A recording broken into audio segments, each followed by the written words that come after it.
Hey everyone, I am joining you from beneath the Tokyo Tower out in the incredible country of Japan, where we of course are covering Liverpool's pre-season tour. But I've got a quick bit of information for you before the watch along starts, before you get into all that Liverpool good stuff.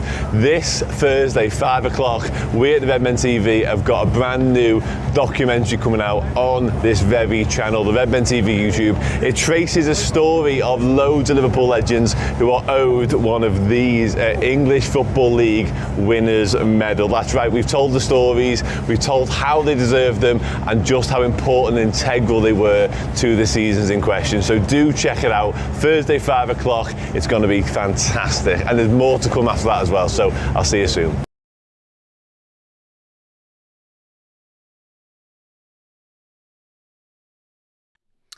Hello everybody, welcome to the Redmen TV. It's a Wednesday morning in the middle of July and it's watch along time. It can only mean one thing, it's pre-season and Liverpool are playing on the other side of the world. Yes, we're here to provide commentary for you this morning on Liverpool's game in Japan against Yokohama F Marinos. My name is Ben Kelly, joining me is Luke Furey. Luke, thanks very much for jumping on. And all me back again, innit? I know. Busy. Busy. Well, I mean, as you might have figured out, pretty much everybody else is either in Japan or on holiday, and they've got down to Plan Q for for presenters. I don't want that far down the list. Are we that far? Plan Q. Apparently, I was chatting to Chris the other night, and eventually, I'll just get Ben and Luke to do it. Basically, guys, we're here this morning for obviously the second and final game of Liverpool's pre-season tour over in Asia. There's plenty to discuss, so sit down. If you're watching the game, obviously you know the score. You know the clock's in the right hand corner there. Sync it up with the game. Listen to us instead. Rather than the game, you know, our commentary is just as valuable. Get involved in the comments. Luke's going to be monitoring the comments, and we're going to be getting you guys involved as often as we can over the course of the next couple of hours. And even if you've not got the game on, even if you don't have LSC TV, we're going to be using this as a bit of a chat to kind of catch up on current events in regards to Liverpool. There's obviously been a little bit of news over the last few days that we can catch up on, and just hang out with us. If you're in work, if you're at the gym, if you're looking after the kids, do whatever you like and just listen along to us. Luke, like we said, the second and final game of the Far East Asian Tour. We obviously lost on Saturday 4-2 to Milan. He's gone pretty strong with the team again. I'm going to run through the team in a second. But what would you like to see today in terms of the intensity of the performance? As we get closer to the Community Shield next week, you know, it would be nice to see a bit of an improvement, particularly defensively, wouldn't it? Yeah, I think we were talking the other day about ramping up a bit, just seeing it turn up a bit higher. I think we were expecting that from Milan and we didn't quite get it, did we? You know what I mean? It was sort of like the half and half again. We had a few injuries, so a couple of people played more than a half, but that's sort of how it went. I mean, by the team that you're going to run through in a minute, this looks like plan A possibly for the Community Shield. Yep. It possibly looks like that. It looks like he's trying to get them all gelled together anyway. Yeah. Obviously, we've got an absentee in goal, which we'll run through in a minute, yep. But yeah, well, I'm expecting us to absolutely batter them, to be honest. If I'm being totally honest, the team he's put out I weren't expecting, and now he's put it in front of me. I'm thinking this should be an absolute whitewash. Well, he should do in theory, and I'll run the audience a little bit through Yokohama in a minute. But yeah, let's start with the Liverpool team. So we're just going to switch to the laptop now. We can see both teams here actually, but if we just talk about Liverpool, obviously there's been a little bit of news. I mean, we heard that Alisson had flown home. We didn't know exactly what that was until this morning, but actually we're learning now that he's flown home to Brazil. So sounds like there is a personal matter going on there, and whatever it is, obviously we wish Alisson well and we hope that everything's okay and we hope he's back very soon. But it means that Mohamed Avishi starts in goal for Liverpool. I'm going to go from right to left. So we've got Conor Bradley starting right back for Liverpool. Partnership of Ibu Konate and Virgil van Dijk. Left back is Milos Kerkez. Playing those deeper positions, we've got Dominic Szoboszlai and Ryan Gravenberch. And then we've got Salah, Gakpo, Florian Wirtz down the middle, and Hugo Ekitike. Obviously, Ekitike making his very, very first appearance for Liverpool. Wirtz didn't start the other day, right? So did he? I think he did start. He did start. Okay, sorry. So I was out walking in the countryside, so I didn't catch the game live. But either way, Luke, first appearance, first start for Hugo Ekitike. We're going to see, our first glimpse of him today. Yeah. It's going to be nice to see how the four of them going forward there gel. What I am also interested in is Szoboszlai there. They put him in a 4-2-3-1, sort of in a double pivot. It's not going to look like that, is it? Let's be honest. He's going to have a bit more license to run and probably get into them areas with Wirtz and hopefully supply Ekitike a bit. I'd be interested to see Ekitike sort of drifting out to the left, how he's going to sort of work with Cody Gakpo, especially because watching him in the Bundesliga season, he does sort of tend to drift out there, and it's going to be interesting. He's a bit of an awkward man, isn't he? He's about 6'5" and about very Joel Matip vibes. Yeah, a lot of people say that, but it is true. There was this clip of him, arriving on the tour the other day, and he's kind of walking through, and he has got the kind of that swagger that Matip used to have, and he is obviously a big, quite lanky guy. So, obviously he's been talked about. It's funny you mention him as an option on the left or drifting over to the left. He's been talked about as a potential option there, obviously with Diaz go, which we'll talk a little bit more about maybe when the game kicks off. But, in terms of our options on the left, you've got Gakpo, which, he was brilliant for us last season. And then Wirtz can play across the front three, but maybe part of the plan is that Ekitike is seeing more of a left side option, particularly if another striking option is signed over the next few days and weeks. Yeah, I think we've seen a lot of that with the journals, haven't we? Yeah. What they've been coming out and saying, they've been saying he's a versatile forward, and that's sort of hinting that he's going to play across the whole front line, which is something Liverpool have done really in recent years, hasn't it? That's why we bought Cody Gakpo back in 22-23. He could play across the whole front line. He was playing the 9 for a bit. Eventually he's found his feet out on the left wing, where he is much better in my eyes. But it'll be interesting to see where he's going to interchange and interlap. Before Ekitike come in, I had a slight feeling we might be trying to play Florian Wirtz in a false 9, but it's not looking that way at all now, is it? No, but it's still an option on the table if push comes to shove. It's and then you mentioned the midfield as well, obviously Szoboszlai and Gravenberch. I think obviously this is going to be the first choice going into the season, because we've not seen anything of McAllister. He's obviously injured at the end of last season, and I kind of forgot about it. I forgot that he missed the last game or the last couple of games. But obviously, there's been a lot of talk about Szoboszlai and with the sign of Wirtz and what that means for him. But right now, we need Dominic Szoboszlai because, player like Alexis McAllister is so important. But the energy that Dom brings us in midfield, the tracking back, the breaking up play and things like that, I don't see any reason why he can't do all of that from a little bit deeper with a player like Wirtz ahead of him to then free him up to do all of those creative things, Yeah, definitely. If you're talking about Dom Szoboszlai, I always think that he was heavily criticised sometimes by the manager last season for his goal involvements, where if he is playing a bit deeper, I think he's not going to have that pressure on him anymore, because Florian Wirtz is going to be expected to do that sort of work. Yeah. So I think he'll slap into the McAllister role quite well. Another just touching point to talk on is actually the right back selection, which is very, very interesting, and Conor Bradley over Jeremy Frimpong and what looks like the best 11 he's tried to put out, which kind of tell you is where the power rankings are now. It looks like Bradley's the starter and maybe Frimpong's a second option at the moment in Arne Slot's eyes. Absolutely. So the players are just in the tunnel now, about to walk out onto the pitch at the Nissan Stadium in Yokohama. Obviously, it's been endo over there. I've seen so much. Obviously, I've been to the Japanese Grand Prix, and when I go out there, obviously Yuki Tsunoda is the only Japanese driver, and he is the poster boy when you go out there, and it's like him on all the buildings and all like the flags and stuff. And it's been the same with Endo here, I've seen.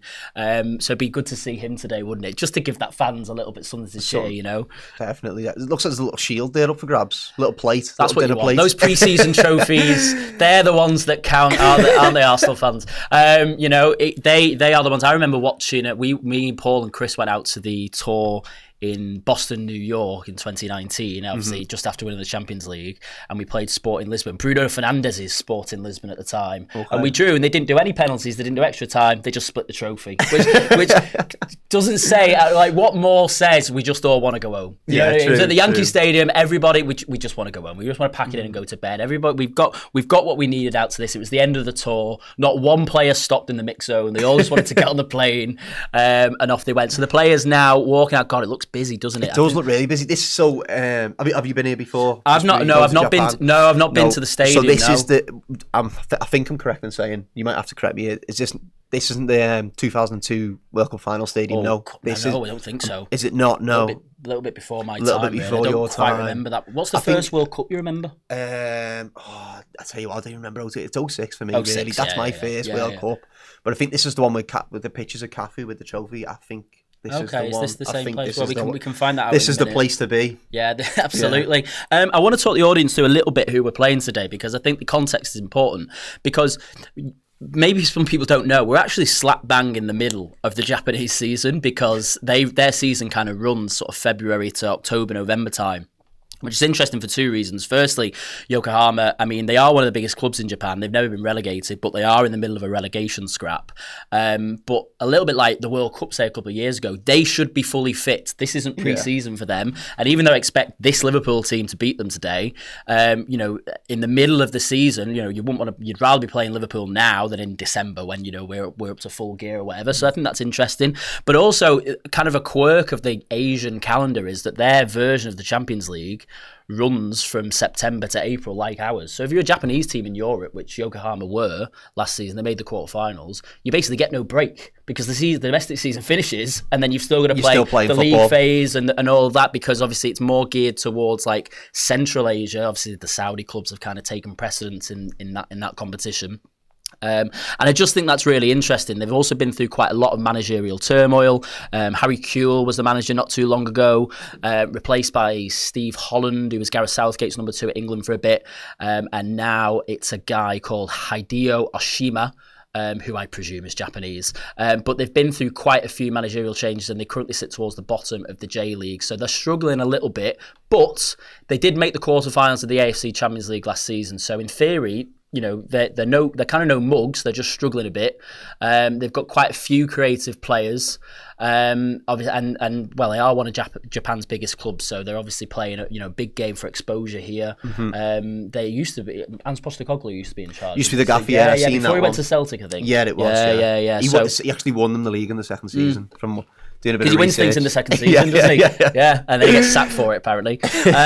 So I just wanted to run through that context. Really, I think it's really interesting that in the middle of the J-League season, they've just been like, yeah, we'll play friendly with Liverpool. I mean, you know, it's probably obviously a fair bit of wedge for them. So, you know, it makes a lot of sense and exposure. And there's such a big Asian market for Liverpool, isn't there? So they're all, half the fans who probably support Yokohama are probably supporting Liverpool today. They're probably sat there with Liverpool shirts on.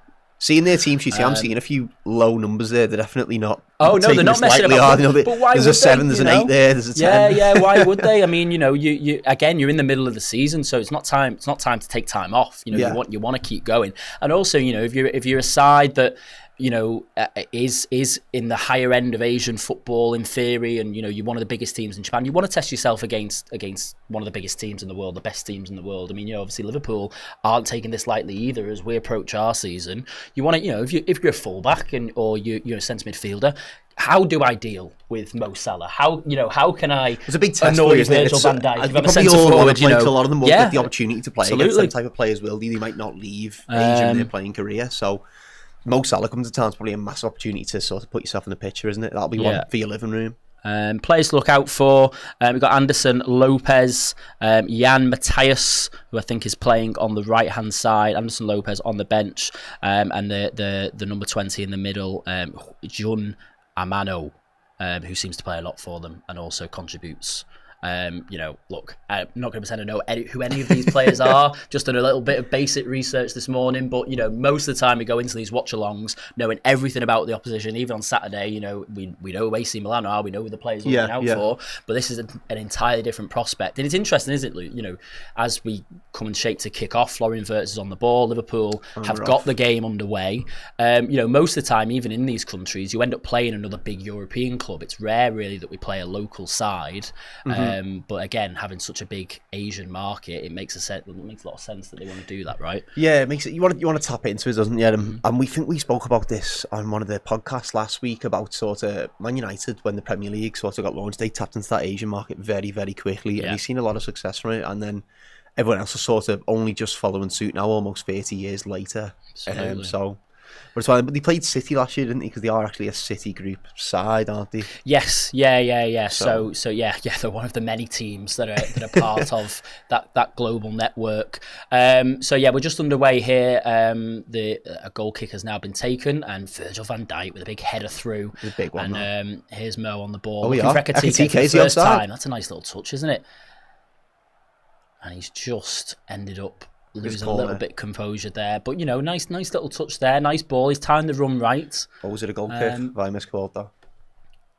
Is that corner? Is he? I think he might have just missed touch. It is a nice touch. Obviously, all these new signings still wearing temporary squad numbers. I imagine until early next week. They've got to make a decision on some of these soon. Yeah. Because this actually as well, Luke, worth noting, the final game with Nike. We're switching on Friday, obviously, over to Adidas. Big deal on the way in, which has obviously taken a little bit of time to come. We wouldn't normally be playing in last season's kit this late. Here's Florian Wirtz on the ball, making his way through his midfield, and he's got Mo Salah to his left, but the pass is a little bit short.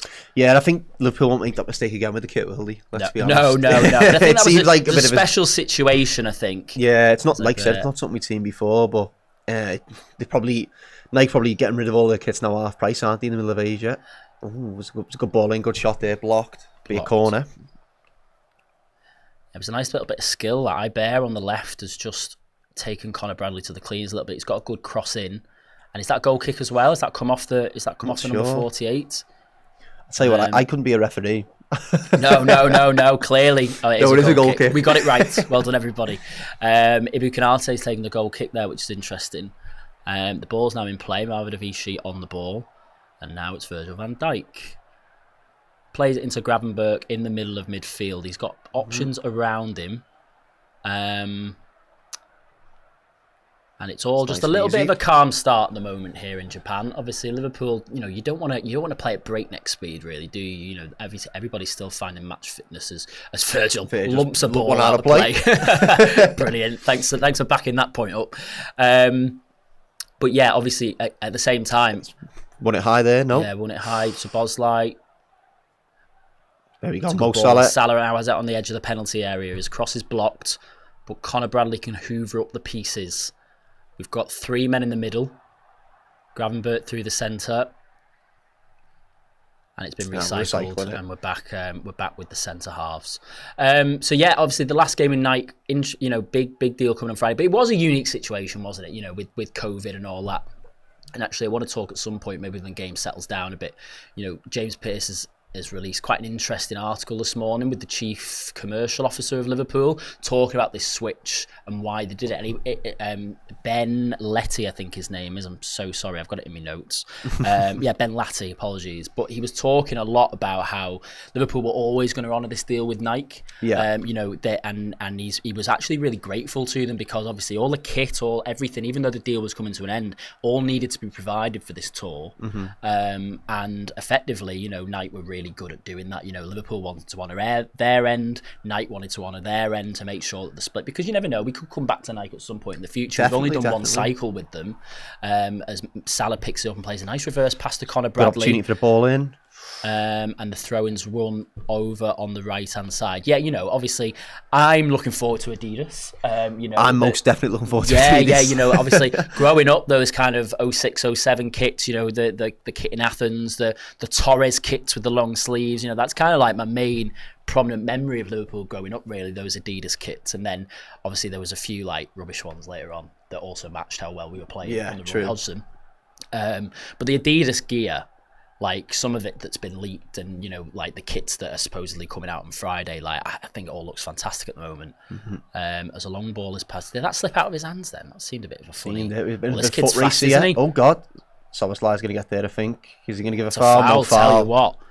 Tell you what. Got away with one there, I think. Jan Mateus was breaking away. And maybe because Dominic Szoboszlai is Dominic Szoboszlai, a foul wasn't quite given there. Yeah. But Liverpool have the ball back in their own half. Just touching back. And once again, it's hard with the squad numbers. Yeah. Well, it's hard because they've got this font. Yeah, I was going to say, for starters, half of them are temporary. And secondly, I can't read it. And that's a bad tackle from Ryan Gravenberch. A little bit of sloppy play from Liverpool in the middle there, really. Just to touch back on the kit stuff, did you have anyone really niche on one of your Adidas Liverpool kits back in the day? Because I had some really niche ones that I'm not proud of now. Not proud of? Well, I had Albert Riera on one of mine. I don't think Albert Riera is too bad. No. Niche, but not bad. Yeah. You know what I mean? He was one of the more niche players. I had him on the back of, was it the 09-10 away, the black and gold one? The black and gold. I did like that one. Yeah. I remember I had the one this year. Real Madrid had a really similar kit that year as well. Did they? They had a really similar one to us, the black and gold one. On that collar one, I think I had Crouch one year on the back of that. Crouch. Probably would have been about 8 years old and 3 foot. I've got a nice Alonso one now. That's got, because back in the day, you'd have the Premier League lettering was like a felt. Do you Yeah, remember that? yeah, I It's remember a nice felt Xabi lettering. Alonso one that's very much in a box and being protected and not to be ruined. I think the last one I had, this is the howler for me, by the way, for everyone watching. Yeah. The last felt lettering I had was the. Do you remember we were in the Europa League with that black kit with the neon stripes? I actually had Christian Pulsen 28. Oh, that is a shocker, that. Yeah. Oh, it was an absolute howl. In the meantime, the Marinos have a free kick here in a relatively dangerous looking position over on their left-hand side. It's quite wide. I imagine it's going to be floated in. Liverpool are just setting up in the penalty area. Mohamed Vichy barking orders. Liverpool quite deep, sort of around the penalty spot. And Yokohama looking to play it short. No, it's going to go in. It's going to get pumped in. So here we go. Free kick from the left-hand side. They're taking the time. I'll tell you that for free. There's a one-man wall. It's just Salah on the edge of the box. And here it comes. Floated in towards the back post. And it's headed back across. And it's headed wide. It was well worked, that. It was a good idea. Yeah, it was a wasn't nice idea. I think from the left winger eye bar in the end, headed wide. But, maybe for a team like Yokohama, that's kind of where they've got to be looking today to get things done. And again, like we said, they're in the middle of their season, so they can kind of treat this as, if you like, a pre-season game. In the middle of the season, they can try things out. They can, they can experiment a little bit, maybe with some of the players in the second half, because they are struggling in the league for form. So they're obviously maybe looking to try something a little bit different as Gravenberch picks it up, but he's a bit sloppy again there, and he gets a bit lucky. Could come away with it, it's a nice touch from Ekatike, and here's Conor Bradley down Liverpool's right hand side. He's got Salah to his right, he's got Florian Wirtz in the middle, and he's played a bit. And here's Szoboszlai, and now it's Cody Gakpo in the left hand side. He's getting a shot off, and he's hit the post, and it's come back out to Conor Bradley. Wirtz, not clear yet, and now there's been a little bit of a deflection, and I think Liverpool have won a corner. I tell you what, I might as well just go home. Yeah, it's a little good work from Bradley, and then Gakpo hits the post. It's picked back up from Bradley again, but we cut automatically, so we cut away from the corner. And now it's a corner for Liverpool. Who's coming over to take it? Florian Wirtz. We saw this in training yesterday or over the last few days. We might have a new corner take, obviously, since the departure of he who shall not be named. Impressed with his consistency. Yeah. So I wonder if he's going to take from both sides, but the corner delivery is coming in. And it's evaded everybody pretty much. And here is Aziangbe to take it away from Conor Bradley, and they're just going to recycle possession. Yokohama. Oh, it's long. I'd say the tempo already is like a lot higher than what we've seen against AC Milan. Just seeing the games getting played at a much quicker pace. They're moving the ball quite well as well. Yeah, they are. Well, they've had quite a bit of space in midfield at times, and maybe it's just as like Szoboszlai is playing kind of that hybrid role where he's now he's bursting forward as we've got it on the right. Is that offside? Here's Wirtz again, and that's deflected kindly for Salah, and the cross is blocked, and Suzuki can get it away. Somebody's down there. Is that a foul by Ibu? Yeah. Bear again. There's a little bit of contact off the ball there.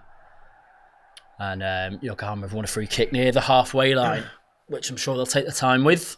Regroup, reset.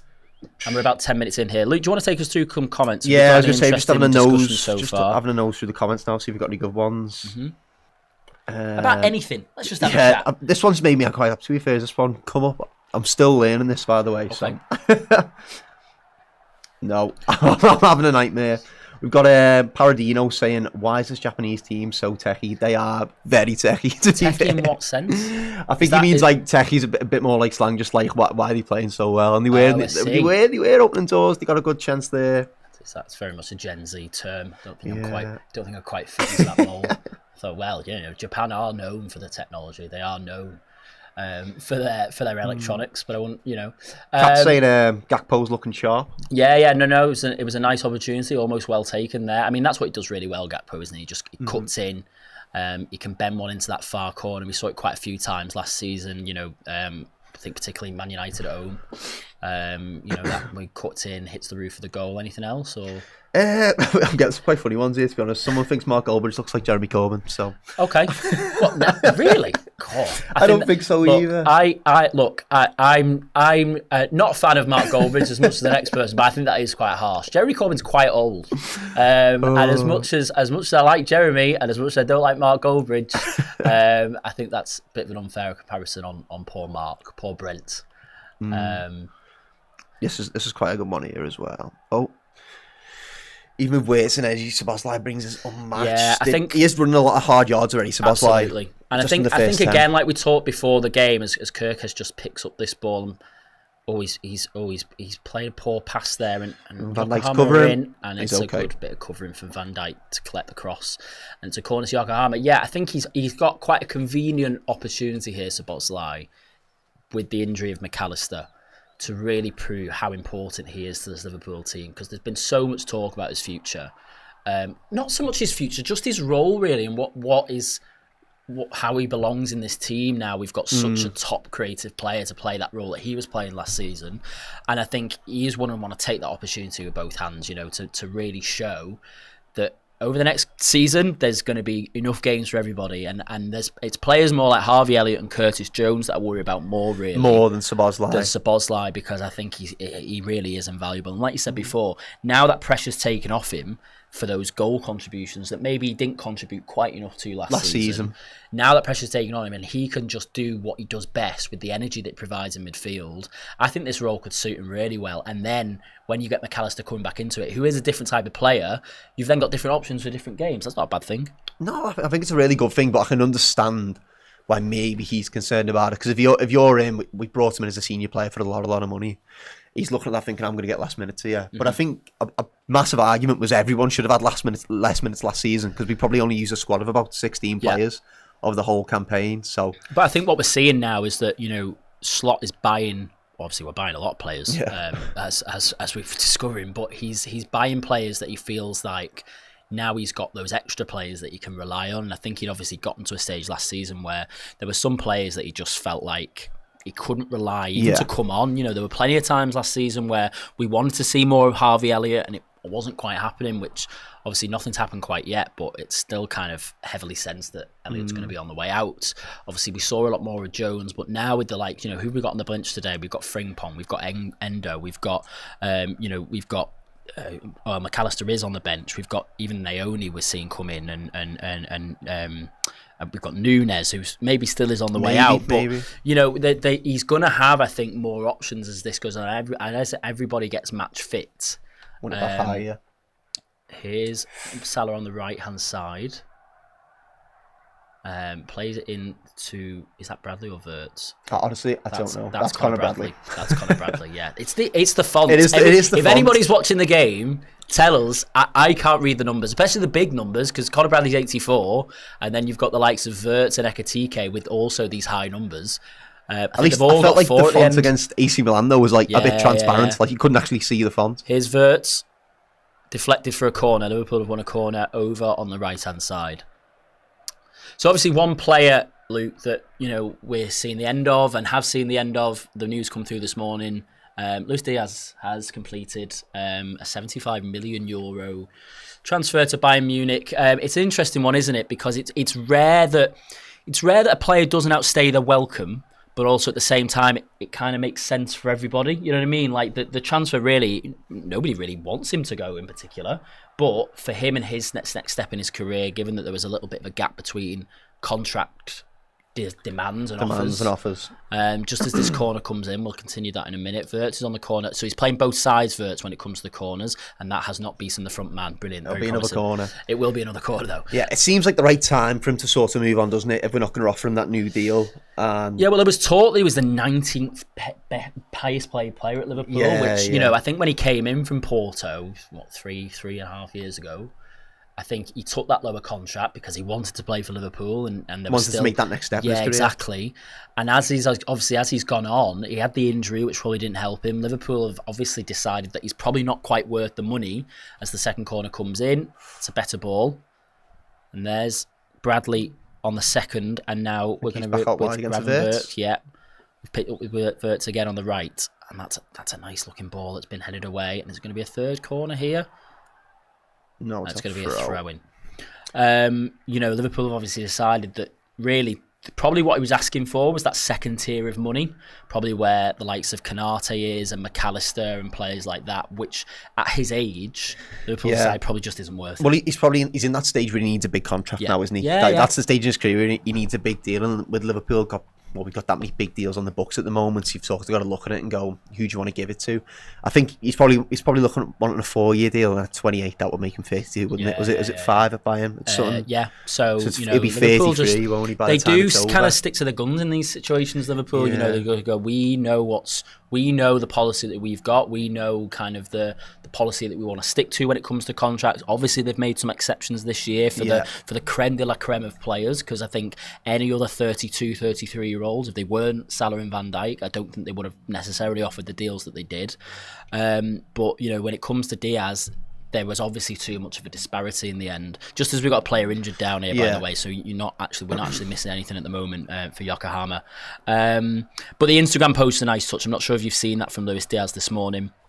A really nice kind of few paragraphs summing up his time at Liverpool. Obviously, maybe got somebody written it for him or partly written it for him. And I don't think his English is particularly strong, but talks about the incredible people that he met with and played at the club. And it wasn't just about the trophies; it was about the friendship and everything, the ups and downs along the way.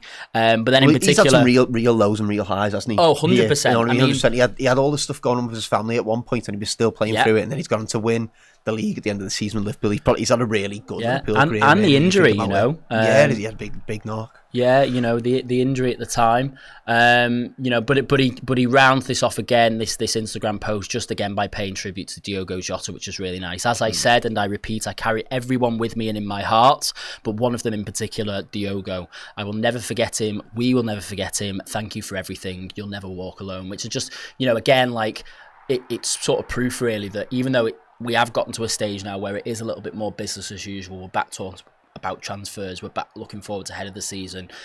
This is still very raw for the players. And even though he's obviously taken the right decision for him maybe to move on, he'll have found this so tough. He was obviously at home in Colombia when it happened. He couldn't get to the funeral, but he's had an opportunity to pay respects. But this is obviously still very much on the players' minds, and it's just nice of him to kind of put that forward. As the play has resumed and Yokohama have another foul in their half. Just having a quick nose at the comments. Go, just having a quick run through.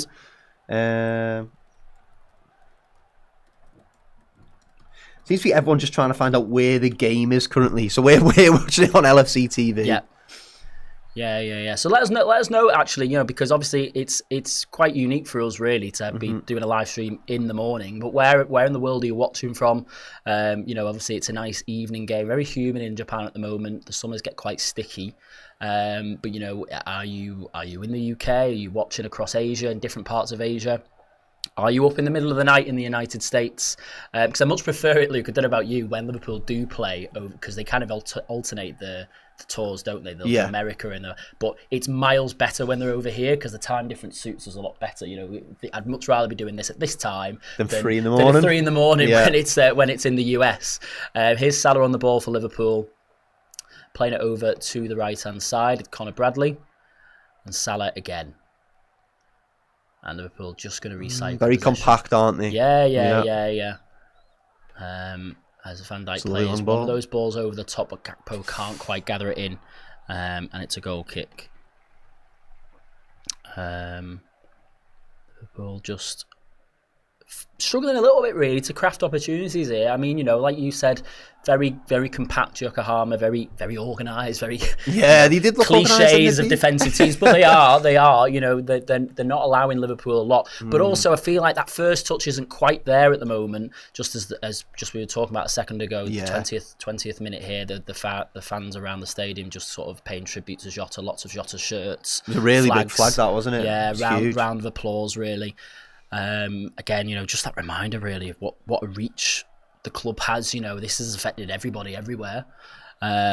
So yeah, I've got an interesting one here. Go on then. What's the pitch like? Obviously, we're not watching. The pitch doesn't look tremendous to me. I'm not going to lie to you. I've seen it down by the bench before. It doesn't look great. That's a nice ball. It was a lovely ball, And Gakpo's time is run well here, and he got it under control. But he's beat the man. Oh, that's unlucky. It's a nice little opportunity there. He got a little bit lucky there. There was a bit of a ricochet, but it was a lovely ball from Salah. It was one of those kind of whipped first-time crosses from deep. I think he timed his run quite well. And this guy's down again. Is this the same fella from before? Is this the number 20? 20. He's been down a few times now, hasn't he? Amado. We've got Ben, who's just finished the night shift, and he's still up watching the Reds. Finished night shift, watching the Reds crashing big time. Yeah, fair play, mate. Fair play. I've never been in a job where I have to work nights, but they don't sound particularly pleasant. I've worked nights in a few jobs, you know. Yeah. I didn't mind. I quite enjoyed that. Quite peaceful. My partner's a children's nurse, and she works a lot of nights, and she does not enjoy them. She does not enjoy them. But you've got to adapt to the lifestyle. Part and parcel of some roles, isn't it? You know, so yeah. As Liverpool, we just get a replay of the opportunity there. Is this guy going to come off, you think? Because the thing is them, Possibly. as we mentioned a few times, we're in the middle of their season. So as much as it's important for them, you know, to take no risks. It's like, you know, if you feel a knock or anything for them as well, just come off. You know, they're in the middle of the campaign. No stupid injuries. As play resumes with the goalkeeper, knock it up, and Virgil doesn't win just that one. Getting underneath that one. He doesn't really go up for it though, does he? As Kirkes wins a foul there. That's a bit nasty, isn't it? Yeah. That's a bit much. It's a friendly, mate. Less of that. Liverpool have a free kick right in their bottom left-hand side. As that's a bit of a barge there on Milos Kirkes. This Amino has been quite the centre of attention at this point. Yeah, he has. He's been here, there, and everywhere. As Liverpool resume the game. It's funny though, what you're saying, you know, about the way they're playing. They're very organised. They're quite intense, but we're not playing at an intensity, are we? If no. you look at Van Dijk now, it's walking pace at this point. You know, they're having to work very hard to kind of keep up with us, and we're kind of playing half speed as Van Dijk plays one of those balls out to the right hand side. That's a lovely touch. I tell you what, there's no one else who can do that, is there? No, that combination. That's a lovely ball. Szoboszlai's broken through the middle, and he just lets him down. And the goalkeeper manages to gather it up. But that is, again, kind of a sign of what Szoboszlai can do, because when he breaks the lines from that deeper role, maybe he's a little bit more undetected there. He can break through the centre of defence like that, as Salah once again collects it, and he's looking for Ekitike, and it's hoofed out for a Liverpool throw-in on the right-hand side. Yeah, so that's another thing, isn't it? Because he's got that energy, it's almost like if he can time his run well from deep, we're going to see it again now, you know, maybe that's another attacking possibility for us. You know, McAllister doesn't really do that. Gravenberch doesn't really do that when they're playing the two. But Szoboszlai, with that energy and kind of maybe with a bit more experience playing a bit further forward, he knows better when to time those runs. Well, that turn of pace is really going to help him, isn't it? Yeah. And I spoke about this the other day with Steve, and sort of Liverpool last year we had the highest turnover stats for counter attacks in the league, but we only converted 10 of them out of I think about 98. I think the stat is, and I think we've got more players arriving late with Szoboszlai's speed, and Hugo Ekitike individually has some of the best stats for that in terms of turnover in the Bundesliga. I think we're just trying to put more of them chances away. So I think we're going to be looking at going on the break a bit more often. Yeah, it's an unlucky ball. Cross has come in, but it's come out back out to Bradley. Salah, that's a nice little flick. Bradley by the byline. And Ekitike with a little back heel flick. That was the best he could do, really. It was a little bit behind him at the near post. This is nice. Two flicks there. One from Salah to Bradley, and then Bradley pulls it back, and Ekitike. Nice quick thinking. It was really clever, that, wasn't it? And it's a Liverpool corner. Yeah, it's nice. Bradley has a little look. He knows where he is. But yeah, that's nice and creative. Just a little bit behind him. And Ekitike with a little bit of flair. That's what we want to see. He's not really been involved in the game so far, has he, really? The corner's played short out to Szoboszlai, and now Wirtz has it back, and he's by the byline, and he's playing an isolated ball into Ibu Konate, and it's just taken off his head by the defender. And now we're recycling again with Bradley, and it's Gravenberch, and it's gone all the way back to Marmadavici. Any more comments, Luke? They're not tremendous, to be honest with you. How many have we got with us? It's an interesting time, isn't it? And it's not a big game, so I'm just wondering how many are in the chat. You know, can you see? So we've got just under 4,000. Well, everybody, that's quite a lot. Quite a lot, isn't it? Yeah. Come on, talk to us. Come on. And Salah picks it up again on the right. I think he's starting to enjoy himself a bit more now. Salah, he's getting on the ball a bit more. Wirtz again. That's a nice ball. That's a great ball. Salah. Oh, keeper gets it. And it's again just not quite the right final ball. As it's flicked up. But again, Ekitike was hovering around, ready to pick up the pieces. There is a little bit of a downfall there. We were just saying some of us might be struggling with the heat over a few of these games. It's very humid. Would it be? Because I've never been into Asia. Yeah, so well, really humidity. Yeah, is bad in Asia this time of year, pretty much everywhere. I mean, you know, across the Middle East as well. Like, it's hot, but it's also humid, which is what kills you. Japan, kind of like for tourists, really, they recommend kind of like the spring, really. As there's another ball played through in Liverpool, winning another corner. Look who it is! It's Errol. Come on, say hello. You coming on? Come on. Errol Smith. We've got a special guest. What are you doing here? Hello. Just on the stomping ground. Sorry, we're intruding. We're intruding. You're doing a good job. Yeah, we're trying, mate. We'll get you on at half time if you want. Come and have a chat. All right. Liverpool have got a corner over on the right, and it's Florian Wirtz again. So it is interesting that he's taking them from both sides. And what can Liverpool do from this one? It's a little bit some sort of train at the back here. Train, yeah. They've broken away. Flirt's a little bit deeper this time, and the goal. Szoboszlai's got to rip that. Szoboszlai. Too many bodies in the way. Just sort of pinballing around, isn't it? Pinballing. Let's get it down. Liverpool get it away. It's a silly foul.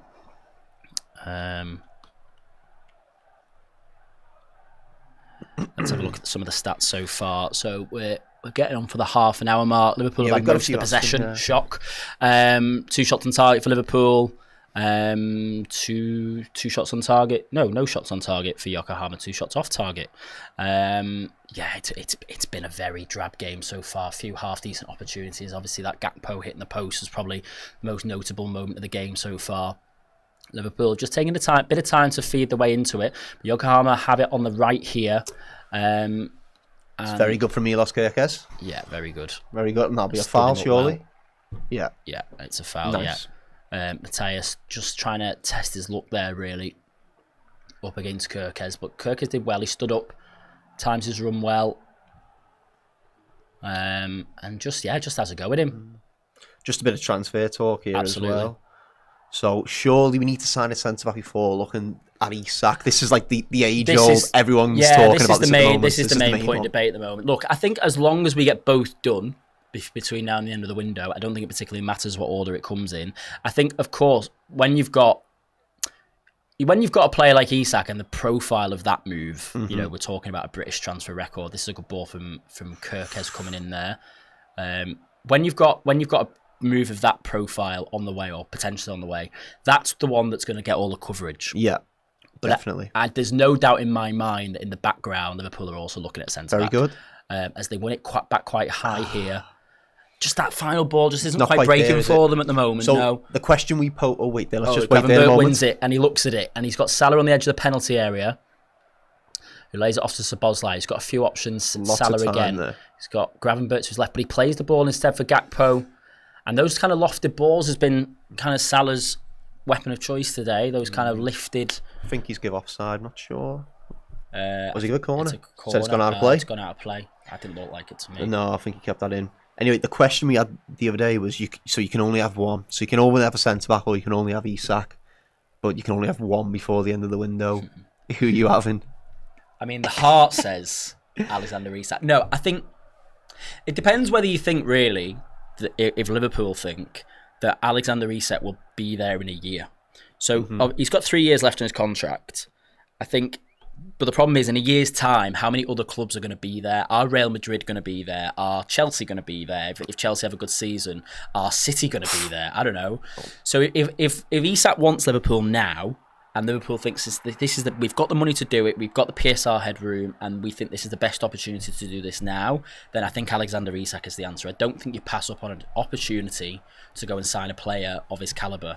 But if there's sort of a gentleman's agreement between club and player, that he will be there next summer, he can do one more year at Newcastle, and then there is no other suitor for him. He wants Liverpool, and we kind of have that word, almost like Naby Keita style. Yeah, remember that deal, but not quite as official as that, but almost like it's all but done that he's come to us next year.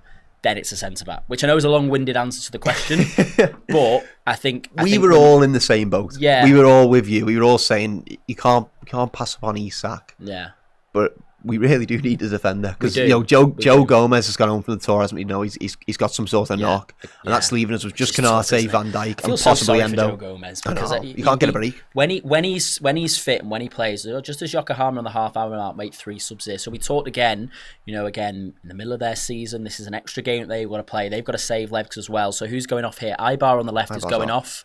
I'm hoping that LFC TV are going to show us a graphic to tell me who's gone off. I can't even see the numbers on the back at the moment. It's that 44, 45, Aziangbe. I'm butchering these names, in the middle of midfield, and this guy's coming on.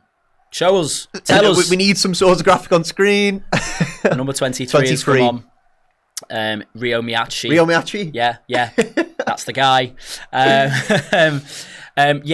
In hindsight, here's another question to sort of build on that. Given the way the window's gone, because at the beginning of the window, we had no idea that Isak, we talked about it and it was kind of a pipe dream. But I'm talking before Wirtz, like if we go back, put your mind back to when we were Milos, Kerkez and Frimpong, when they were coming in that early on. Yeah. If you knew now how the window was going, would you have sold Kwanzaa? No, I wouldn't have showed Jarrell Quansah. Even though in my eyes it is a bit of a glorified loan, because if he's going to be really good, we can bring him back for 20 million more than we sold him for, which doesn't seem like bad business in my books. But I wouldn't have moved him on. But arguably, I think maybe he was a little bit out of favour with the manager as well. He didn't have the greatest season, did he? No, Let's be honest. Particularly towards the end. I mean, I was watching TV last night, and the Chelsea game after the end of the season. Well, after we'd won the league, was on. I was just watching Sky, and it come on, and he gives away that penalty late, doesn't he? And he's involved with the own goal. He's just a bit clumsy. I think the problem was it wasn't for a lack of opportunity for me. There was plenty of opportunity there for him to sort of drive on and be that sort of player, and he just didn't really do it, did he? But we're still keeping tabs. We've still got that buyback clause. But with the way it is now and with the Isak stuff, I would have kept him. Corner comes in from the right for Liverpool, but again, it doesn't quite beat the front man, and everybody's out as Conor Bradley picks it up closer to the halfway line. He's played it into Wirtz, who again is just being trapped quite well, really, and Liverpool are forced to recycle it back to the goalkeeper, who's got underneath it a little bit. There's not a lot of men in midfield. We're all still getting out from the corner. And Miyachi has the ball here, fresh legs, and he's played, well, what threatened to be quite a tidy little ball for Yokohama. Oh, here we go. We've got the subs. Tanimura, Iber, and Thomas Deng have all come off and been replaced by Dean David. That sounds very English. Yeah, he does, doesn't he? Dean David, if he's European. And now it's gone already. Jesus. Miyachi, give us, made us wait all that time. Yuri Araujo. Yuri Araujo has was come the final one. Perfect. Yuri Araujo. Mm-hmm. Yeah. Okay, well. So I briefed Ben before of my brilliant 12-year-old FIFA knowledge. Yeah, that Rio Miyachi was actually a FIFA legend. On FIFA 12. And he was at Arsenal. So he's played for Arsenal, Bolton and Wigan. And now he's over here. Wigan as well. Wigan mentioned. What? I don't remember this guy at all. Do you not know? He's brilliant. He was he brilliant though? He had like 96 pace. I think he had 4-star skill moves. He was great, mate. He was absolutely unreal. Moves. Jesus. Yeah. So how old is he now? He must be getting on a bit. Oh, he must be getting on. He must be late 30s He's now. 32. Definitely. He's 30. Only 32. Well, I think he would have been 19 then when he was at Arsenal. Right. Okay. So I mean, let us know if you remember him. Wigan for a season. Okay. So he did quite a few loans at Arsenal. Moves, went out to Feyenoord. Went out to Bolton as well. Bolton and Wigan. That's not a tough. That's not a tough divide to cross. You know that. Lots of pies to eat over there. You know that's quite a tasty rivalry. Let me tell you. He then goes out to 20 after that. Then moves to St. Pauli. In 2015, and then he spends a good 6 years there. How many appearances does he make for St. Pauli? Because they're quite a trendy club in the Bundesliga now. They're kind of the hipster club. Yeah, they are. Australian captain Jackson Irvine is their captain. Anyway, sorry, we're just sort of going off on a tangent there about Rio Miyachi. As Yokohama have it on the edge of their box, they're trying to play the way out, and it's done quite well actually. And they're trying to break, but Gakpo has broken it up. And now Szoboszlai once again can try and get Liverpool moving. He's played it into Conor Bradley in the half space, who's looking for Ekitike, but the ball's a bit too deep. It is Hugo Ekitike now on the left-hand side, just trying to hold the ball up a little bit. And he plays it off to Kerkez, and once again, Liverpool are forced backwards. Kanate, and he scuffed it. Oh no, and they're here we go. Oh, we're all right, Van Dijk's here. He was just out of shot, wasn't he? 1-on-1 with Virgil van Dijk, and he has been held up. And he's just been warned off a little bit. And that's good defending. That is good defending. And Liverpool have the ball back as they're throwing over on the right. Yeah. Is that a drinks break, or what are they doing? Are they pausing? What happens there? Not sure. I was a bit terrified then, to be honest. I did not see Virgil van Dijk. I thought he was clean through. He does very well to just jockey him, sort of slow him up, doesn't Absolutely, he? yeah, that's what he does Brilliant. best. Everyone Doesn't gets back. have to break a sweat, does he? Nice And and easy for him. Bradley recovers it, and then he wins a throw. Oh, he wins a foul over on the right. Oh no, it's a throw-in. Oh, it hasn't given the foul. Okay, right. Foul. So it's a Yokohama throw-in. And now Liverpool have won the ball back, and here's Florian Wirtz. And that's an overhit ball. Pass. Looking for Ekatike. Yokohama maybe just growing in confidence a little bit here in the game. Well, just sharp, aren't they? As you've said, they're in season, aren't they? Matthias wins a throw-in again. And now, I've got a lovely question. Just ask them where Paul and Chris are. Well, basically, I mean, as we, if you join us late at the top of the screen, I mean, that's Paul, Chris. Where's have gone? Where's have gone? Well, just vanished, mate. What are you saying, that our commentary isn't good enough for you? No, pretty much everybody is on holiday, either in Japan or on holiday. Chris has gone on a lovely venture to Thailand. Yeah, Chris is backpacking last week. Those who have been following the Redmen for quite a long time might remember Tom Dutton. Congratulations to him. He got married on Thursday, and I saw quite a few of them. I saw a few of the old gang. Ross, Chris, we're all there on Thursday evening, so we had a good opportunity to catch up. And Chris is going to be away for quite a while. Chris is going on a nice little trip around Thailand with his family, which should be really exciting. So I hope he enjoys that. Here's Gakpo on the left. But that's where Paul and Chris are. They're on holiday. Steve is on holiday. Congrats, Tom. Absolutely. Yeah. Those are the days. Tom, Si, and Ross again. So it's good to see them all. As Liverpool once again get the opportunity to recycle possession here. It's Szoboszlai, who's probably been Liverpool's brightest spark really in this first half. He's looked very, very creative. Him and Gakpo on this left. Here is Gakpo, and once again plays it into Dom. And Liverpool again looking to start another attack. So you're stuck with us. It's not for long. I don't think. Chloe and Dan will be back soon. And there will be full reactions to the game and to the Luis Diaz news from Japan afterwards. Over from Japan, as Chloe and Dan are over there having the time of their life. Did you see the video of them? Did see them up the tower on the river with Robbie Fowler? Oh, I did see that. Yeah. That was a lovely little bit of. I think Robbie Fowler, pandas, the river. Yeah, a bit of a weird take. That's me, one that you can't really think of. Imagine being told a few years ago, you're just going to be on a river cruise with Robbie Fowler, wearing the straw hats of Hong Kong in China. As once again the ball breaks for Yokohama here, and they're in again. But Liverpool have men back. That's a nice little ball though for Matthias, and he's going to be fronted off here by. See him. It's a good ball though. It's a good header, and it's a good save from Marma Davici. What I really enjoyed about Robbie Fowler's trip was him just asking, "How does he say boss?" Boss, yeah. How do I say boss in Cantonese? Yeah, boss. Yeah. It's in Cantonese. There's quite a few words for boss. It seemed like several. It seemed like a phrase more than a word. I don't think they quite grasped what they were trying to ask really. But yeah, Liverpool just a couple of times here have been caught on the counter attack, and that's a half decent opportunity for Yokohama. Half decent save from Marma Davici. Some people aren't happy with the Marmadashvili pronunciation. Marmadashvili. What am I saying? Marma Davici. Marmadashvili. I sort of left you to it. I thought maybe I was wrong. Marma Davici. Yeah. Oh, sorry, everybody. I'm rusty. And he is new. You're definitely not rusty. You're carrying this by a long way.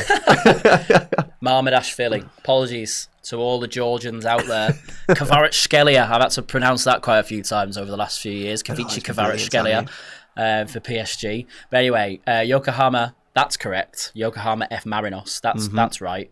They have a corner over on this near side, and it's whipped in towards the back post, and it evades everybody, and it goes out for a goal kick that Marmadafishi. I don't know. I'm no expert, but I'd say Marmadashvili. Marmadashvili is going to take. Let's get used to that. I sound like a proper Yadar there, don't I?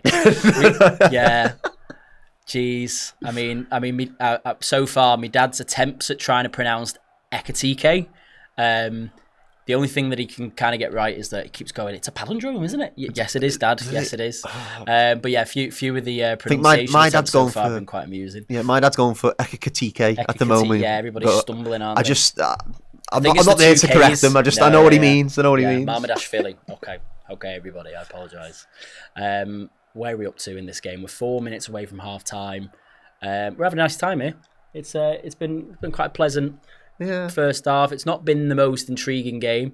It's been very much a pre-season game played in sticky heat, I think is the sort of the analysis so far.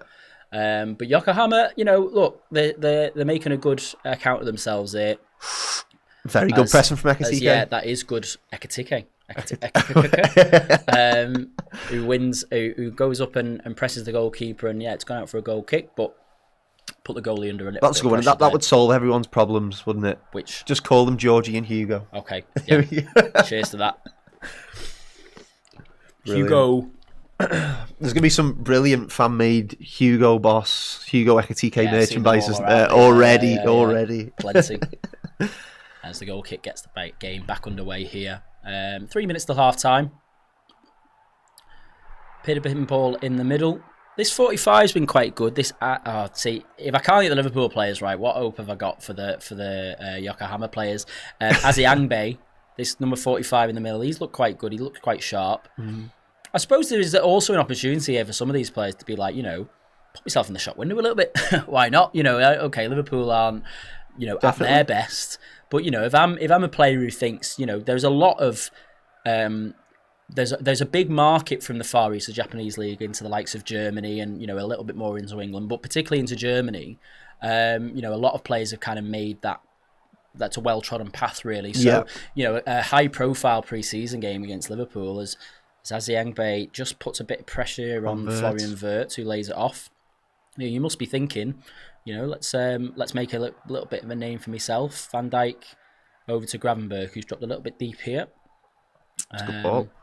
And it's Kirkes. Is that Wirtz? 68 or 58? 58. That is Florian Wirtz. Yes. Poor touch from Sabo. After we've sang his praises. Yeah. Oh, he's won it back though, and that's a nice little tackle off Miyachi. And Matsubara has played a long ball over the top.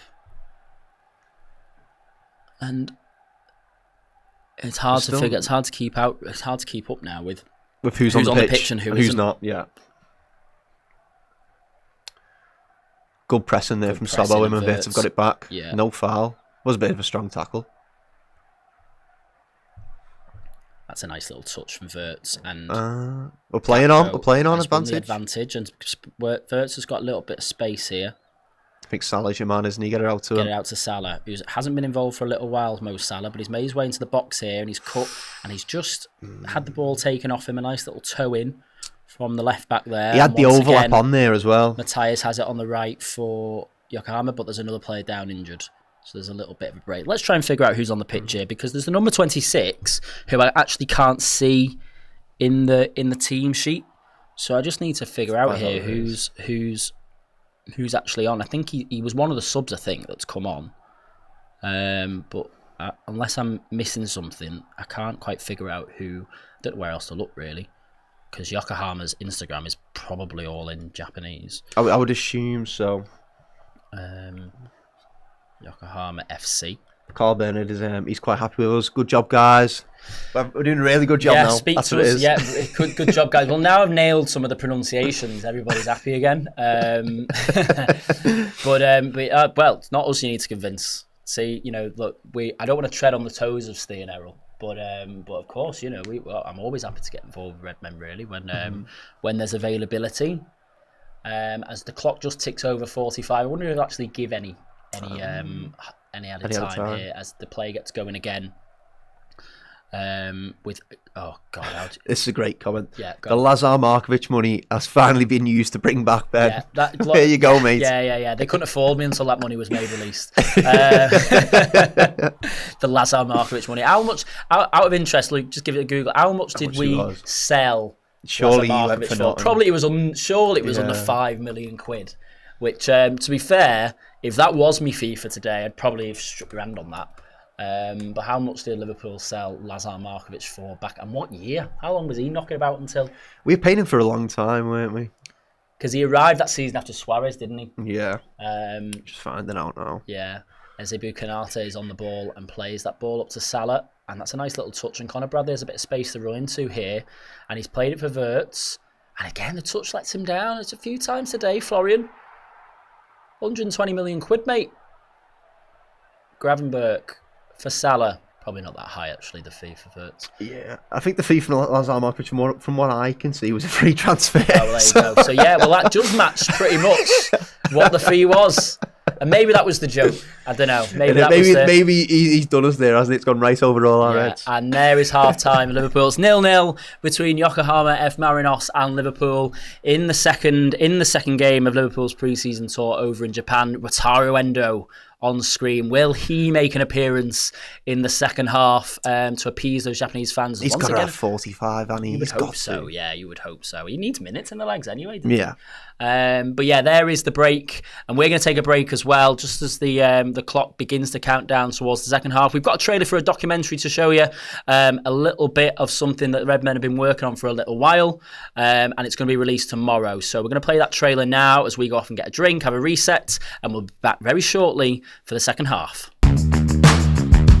We've uncovered a host of Liverpool legends that we believe are owed medals from seasons in the past. It startled me, some of the people we're discussing here, because you just don't expect it. Jan Mulvey, what a pass for the football. He made the game look easy. Couldn't bring into the team, he was one of the best teams the club's ever had. Going back to the group I was with, Sammy Lee was the one who made it into the first team, but he had to get ahead of Jimmy Case. Sammy just was so in the infancy of his career. Although it was frustrating, I knew even when the time come, then I'd be ready. Phil Neal, the most decorated Liverpool player of all time. Dad liked him, and Liverpool signed him. The chief scout, he said to me, I went home and told Bob Paisley, go and buy him now.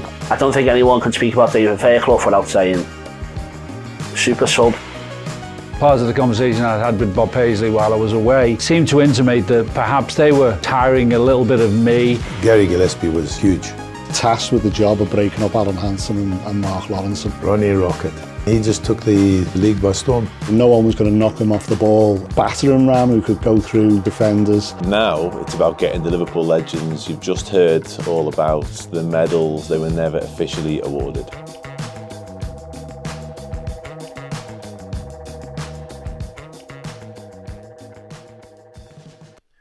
Hello again, everybody. It's half time. It's Liverpool 0, Yokohama F Marinos 0. I'm butchering the pronunciation of everything now, but it is half time over in Japan. It's me. It's Luke. Luke, not a lot to write over about really. There was that opportunity with Gakpo. I'd say what first 10 TK looked quite sharp. Didn't he? Looked very quick. Kind of dropped out of it after that, really, didn't it? And it's again. I mean, Liverpool with kind of. It'd be interesting to see how Ekitike fits into this team in the long term, because I'd say almost over the course of my life, Liverpool have never played with a big striker. They've never had success with a big number 9, a big guy. If you think of Nunes, if you think of Benteke. You think of Andy Carroll as well, don't you? Andy Carroll. I mean, Crouch is probably the best example, but he was probably the most technical. Sub, though, I think. Yeah, exactly. Yeah. But he was probably the most technical out of all of them, really. So it'd be interesting. We mentioned the role of Ekitike and whether or not he actually becomes more of an option off the left. And at times, that's what Nunes has been.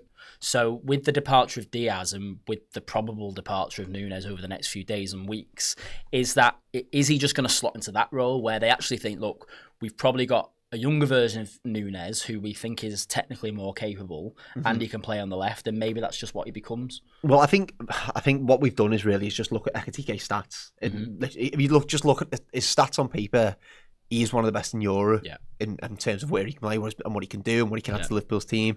And he's got this underperforming XG, hasn't he? Yeah. Which is quite drastic, isn't it? Something like he's 4 or 5 goals underperform. And Liverpool obviously looking at that thinking we can do a bit of work. We can work with him.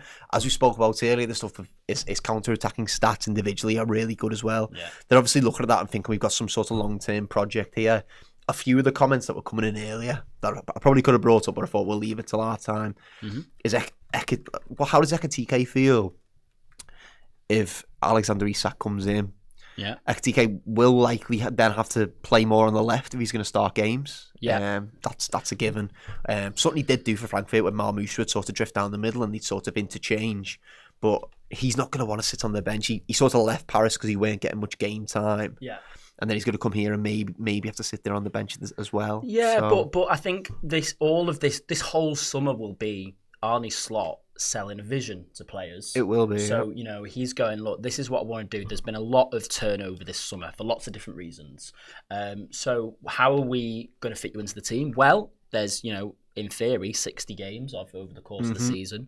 Maybe this season you're getting your opportunities in the back end of the Champions League stage, in the League Cup games. Maybe when we reach January, there's going to be more FA Cup games and those kind of midweek Premier League games as well.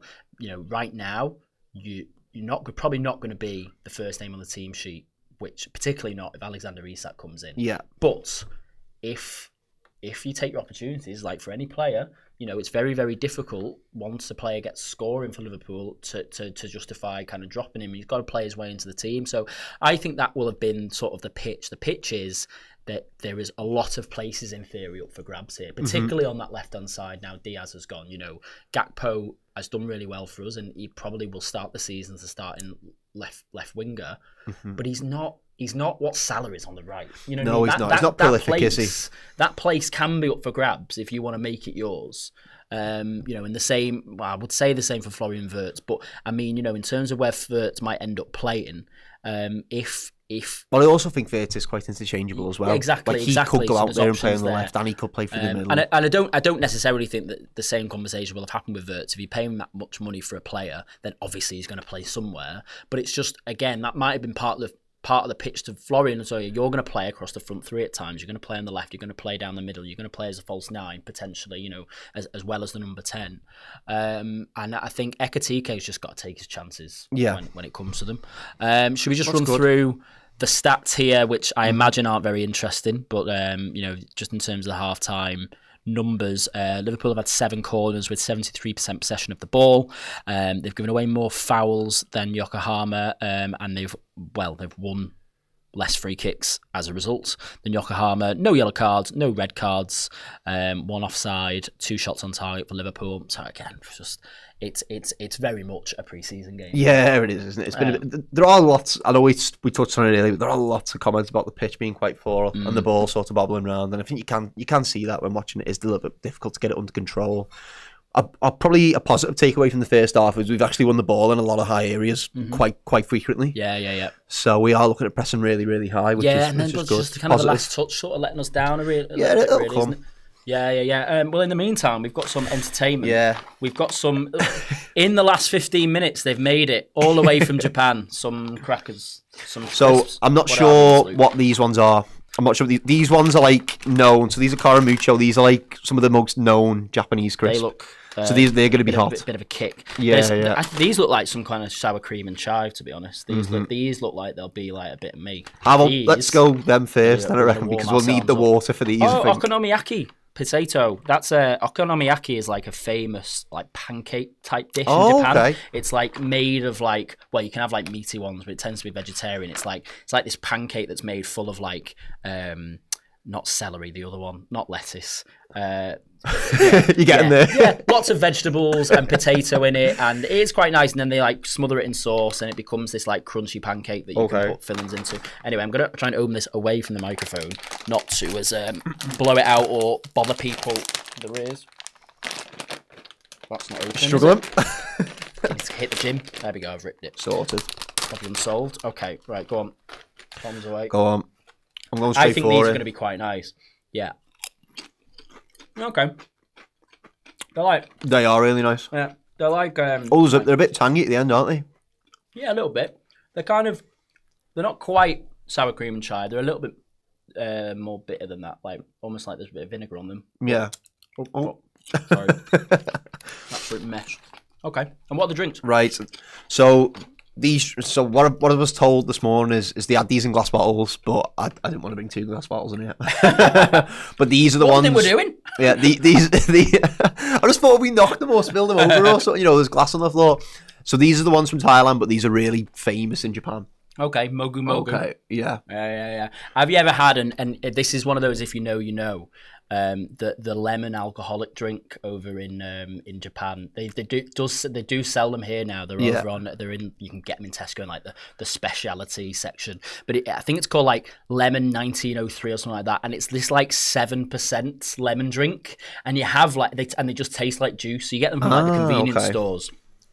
And you have like 2 of them, and you're sorted for the night. Like it can be a long old night in Tokyo or Osaka or wherever, you know, if you're having a good time. But 2 of those drinks, they come in like an aluminium can. Oh my god, they are like rocket fuel. So, yeah, I mean, it's one of those. If you know, you know. If you live in Japan, you've been there. You've probably had it before. It's quite a strong drink. I'm actually sure what mine is. What's your one? Mine's grape. Mine's lychee. Lychee. Isn't that like a herb? Or... Not a clue.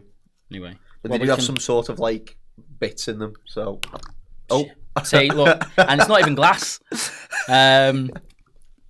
Okay, great. I'm good. I haven't spilled any. Cheers. Whoa. Man smells a bit weird. Yeah. Well, we can swap. It smells No, quite it's nice, alright. Let's actually. go for it. Oh yeah. A bit of grape just touched my mouth. Mine's actually really good. I'm quite a fan.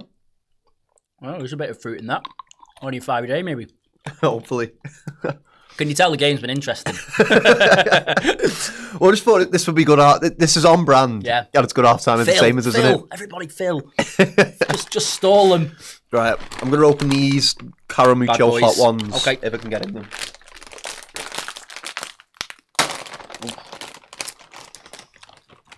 And they smell hot. They smell hot. Yeah.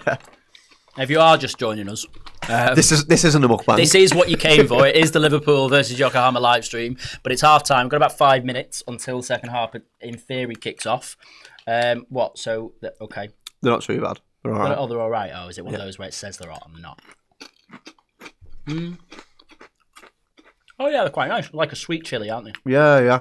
It tastes a bit like spicy and tasty. Caramucho, Japan's #1 spicy snack brand. Ever them Max Ridges ones? What are they? Are they Walkers then? Are they Walkers brand? I'm not sure, but they taste like them. Like McCoy's. McCoy's, yeah. Oh, they're quite nice actually. Yeah, they're good. They're apparently what an afternoon. They are the #1 spicy snack in Japan. Lovely. As on the packet. Yeah, exactly what it says on the tin. Well, brilliant. Well, we'll be munching away at these in the second half. That'll distract us a little bit from what's been a bang average. Hopefully, game won't of miss any subs if they bring the graphic up in time. Yeah, exactly. Yeah, and then they keep it on for longer than 5 seconds, so we know who's come on. The drink's really nice, though. Thank you. It's all good. Here it is. Redmen's B team having a picnic at our time. Yeah, just delightful. Thomas Smith, you know it. Thomas Smith is a subscriber, so we'll be nice to Thomas. Him. Yeah, very nice. And if there are any other weird and wonderful foods you'd like to see the Redmen team try during the course of the season, do let us know. And we'll maybe we can make this a regular feature if we end up on a few more of these, Luke. We can pick a country. We'll have some random stuff on it. Some of the interesting European away games could be good, couldn't they? If we get someone from like Hungary or Slovakia or somewhere. The drink's really good. I mean, it does take a bit of getting used to, just having a bit of like... It's a bit like aloe vera, isn't it? Everyone's having an aloe vera drink. But we shouldn't be too far away now from the second half. Just sort of waiting for the players to come back out, really. Jan Molby's having a lovely chat on LFC TV. Yokohama F. Marinos reached the AFC Champions League final for the first time in their club history back in 2024. So, yeah. We have had some super chats that I have. Super chats! Bring them in. So... This probably isn't for us to answer because I don't have a clue. But it says, will there be any FPL Redmen League this year? And I will leave that one up to Paul Machin and Chris Pajak, I think. They normally have one. They tend to have a subscribers league. But I mean, I don't really play it, do you? I'm a bit of a FPL nerd. I'm one of those guys, and maybe I'll get better at it. I don't know. But every year I'm like, I'm going to do it this year. I'm gonna keep it up all season, and then by the end of September I've like forgotten about it. Last season I put Haaland in from the beginning and I didn't have Salah, but then as the season went on I was like, well, if I take Haaland out and put Salah in, Salah will stop scoring. So I just made a So you're not conscious gonna do it? decision to leave Salah out of it, and I was happy to congratulate. We won the league because I made a decision to sacrifice FPL. It's basically where I'm at in my life in the narrative. I do feel that way sometimes as well. I don't like having the rival players in, but you've got to be good. But there's got to be like some sort of reward on the line for me. If there's like no money or no prize at the end, I'm not interested. Yeah. But it got to the point last year where I was in the stadium checking halftime scores and celebrating John Philippe Mateta every week. So it does get to that point. Yeah. Well, I do use it a little bit like to have stuff riding on games that maybe Liverpool have nothing to do with, because I've never been a betting man. Yeah. So I'm never one to put on a Saturday to put like an acca on or like, put bet on individual games. Maybe on Boxing Day or whenever, when there's like all the games are being played in one day. But like sometimes if you've got like Forest versus Newcastle on, but you've got Isak, that makes it a bit more interesting. You want to watch it then, don't you? So you get a few points. Because at least then you can see. Liverpool look like they're going to make some changes at half time as we come back to the coverage. We've seen Darwin Núñez. I've just seen Jones as well, getting ready to come on. Just the other super chat is just a nice moment about the pitch that we have gone through as well. It is not very good. No. Nobody's happy with this pitch, are they? But again, like we said, they're mid-season, so the pitch is being played on all the time. I think Japan might play here as well. I think Japan play some of the national games here. They've just been through like World Cup qualifying. They have qualified. They were one of the first teams to qualify for next year, but I think they tend to play here as well because it's one of the biggest stadiums. I think Liverpool are just making 2 subs. So gone are the days now where it's wholesale changed at half time. Jones and Núñez on for Ekatike, and I think it looks like Gravenberch. Gravenberch struggled a bit actually, didn't he? At times in that half, just sort of with a few kind of badly timed tackles and heavy touches. Excuse me. And we're underway. And we're underway for the second half. Yokohama with a nice booted ball up to the top, and they've won a throw-in up in the top right-hand side. It'll be interesting to see Darwin Núñez now, won't it? Yeah, definitely. We're not playing against AC Milan. Skinhead Darwin. Yeah. The Darwin Núñez pump fake pre-season is real. So 4 goals here, and then maybe 2 at Anfield, and then 10 minutes at the end of the Community Shield with absolutely nothing to show for it. So,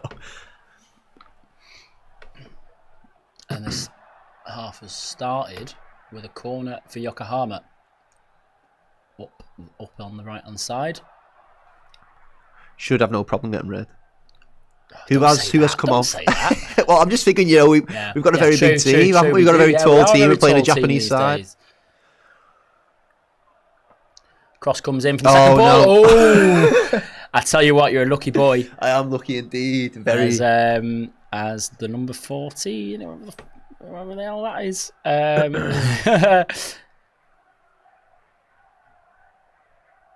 So I've missed who's come off. So Gravenberch has come off. Did Ekatike come off for Darwin? Was that the change? Yeah. Ekatike off. Why is the team lineup for Yokohama? Where are half the here we players? go. Here is the graphic. Here we go. Delayed LFC TV graphic. But we know our players, so I can do that. Oh, that's a good touch. That's a good ball. But the touch just gets away from him. Number 30. I need a better way of looking at this. Why are none of these players? Is it not on? Do they not have an LFC live? Maybe they do. Match day hub. That could be a good shout. Let me stream. I know we're live now. News. It's a good ball forward there. Yeah, just progressing well. It's carrying this quite far. Gakpo's in the channel. Is he going to get a ball in?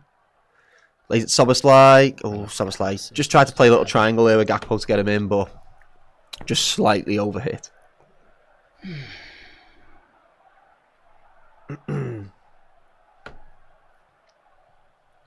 underway. I'm still trying to find it? Because there is no live blog. Well, there's only kind of the live stream, really, unless I'm missing something. I'm just trying to figure out the way... What's... maybe we'll have a look on we are under. We probably haven't started this half greatly. We have been under a bit of pressure just from a few long balls, but Van Dijk's dealt with them quite easily.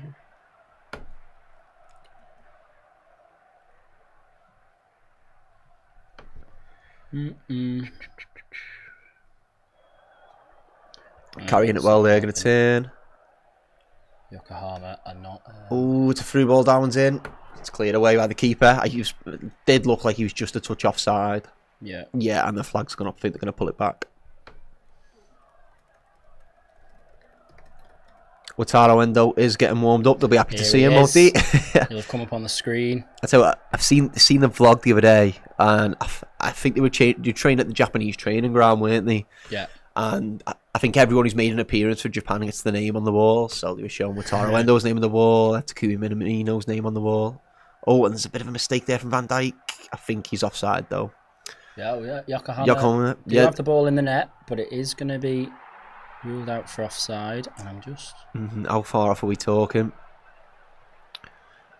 Ooh, it is close. It is very, very close, but it will be off. There is not going to be any VAR here, is there? It's a pre-season friendly, so...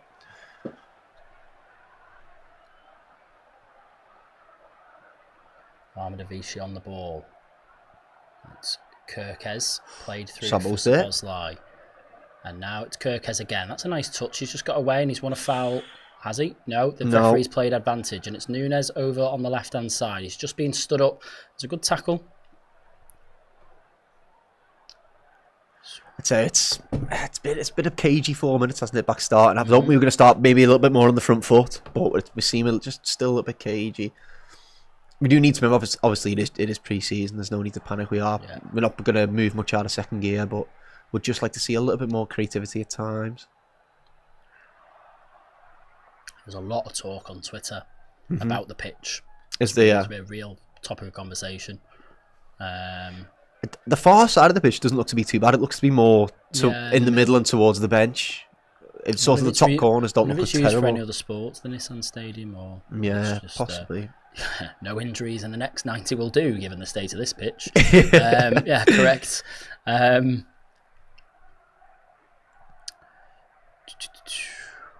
Still trying to find some of these players. It's quite tough, really, because obviously none of the English outlets are sort of all the coverage is more focused on Liverpool. Yeah.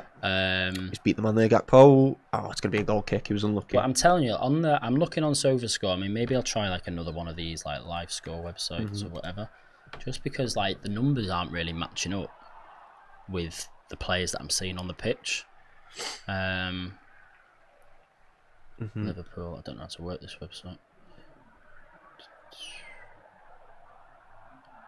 Search for team. Please. Some Yokohama history while we're here. I was trying to do a little bit of research, so I knew a little bit about them just on the break here. No, it's poor ball. Oh, still going. Mo Salah. Just playing it around the edge, lifts the ball in. Darwin Núñez is there, and it's wide. He might have been a touch offside as well. Not too sure. It was a very good ball from Salah just to lift it into the box. He is onside as well. He could have put that one away. That's unlucky. Anyway, they actually absorbed their rivals. Oh, God. Knocking the mic off the table. So their rivals were Yokohama Fugles, I think, which I assume is some sort of bird. And that was, what is the F in Yokohama F Marinos? I see. So they absorbed them. So essentially, if this was Liverpool and Everton, Liverpool would have absorbed Everton. And now they they only actually took 5 players in the end, and essentially just got rid of them forever. So they've actually made a Phoenix club, and they're now back in the top division. It's Yokohama FC now that they're recalled. So they're actually sort of the Phoenix club. So they're a bit like Wimbledon and MK Dons, really, isn't it? A little bit similar in that sort of sense. So they have like a really, really fierce rivalry. Which you wouldn't you, if you were just bought out? But... Tell you what, we're in a bit of trouble here when it comes to the names, because it seems like they've changed the whole 11 at half time. Oh, okay. So now, but none of these websites have got the numbers of the subs, so I don't know who's who. I'm trying to figure it out, but I'm like, SofaScore are slow. Updating it. Yeah, updating it. So I know that the number 15 is. Who's this number 26? So this is the problem. It's like, who is the 26? Albert, is he Araujo? Araujo, he'd come on about half an hour, didn't he? Half an hour. So we got the 21, Dean David. 23, our mate Rio Miyachi. Number 15, who's come on, I think, in midfield there, is Sandy Walsh. 16 over on this left-hand side, Ren Kato. But the 26 must be this Yuri. Can you see this here?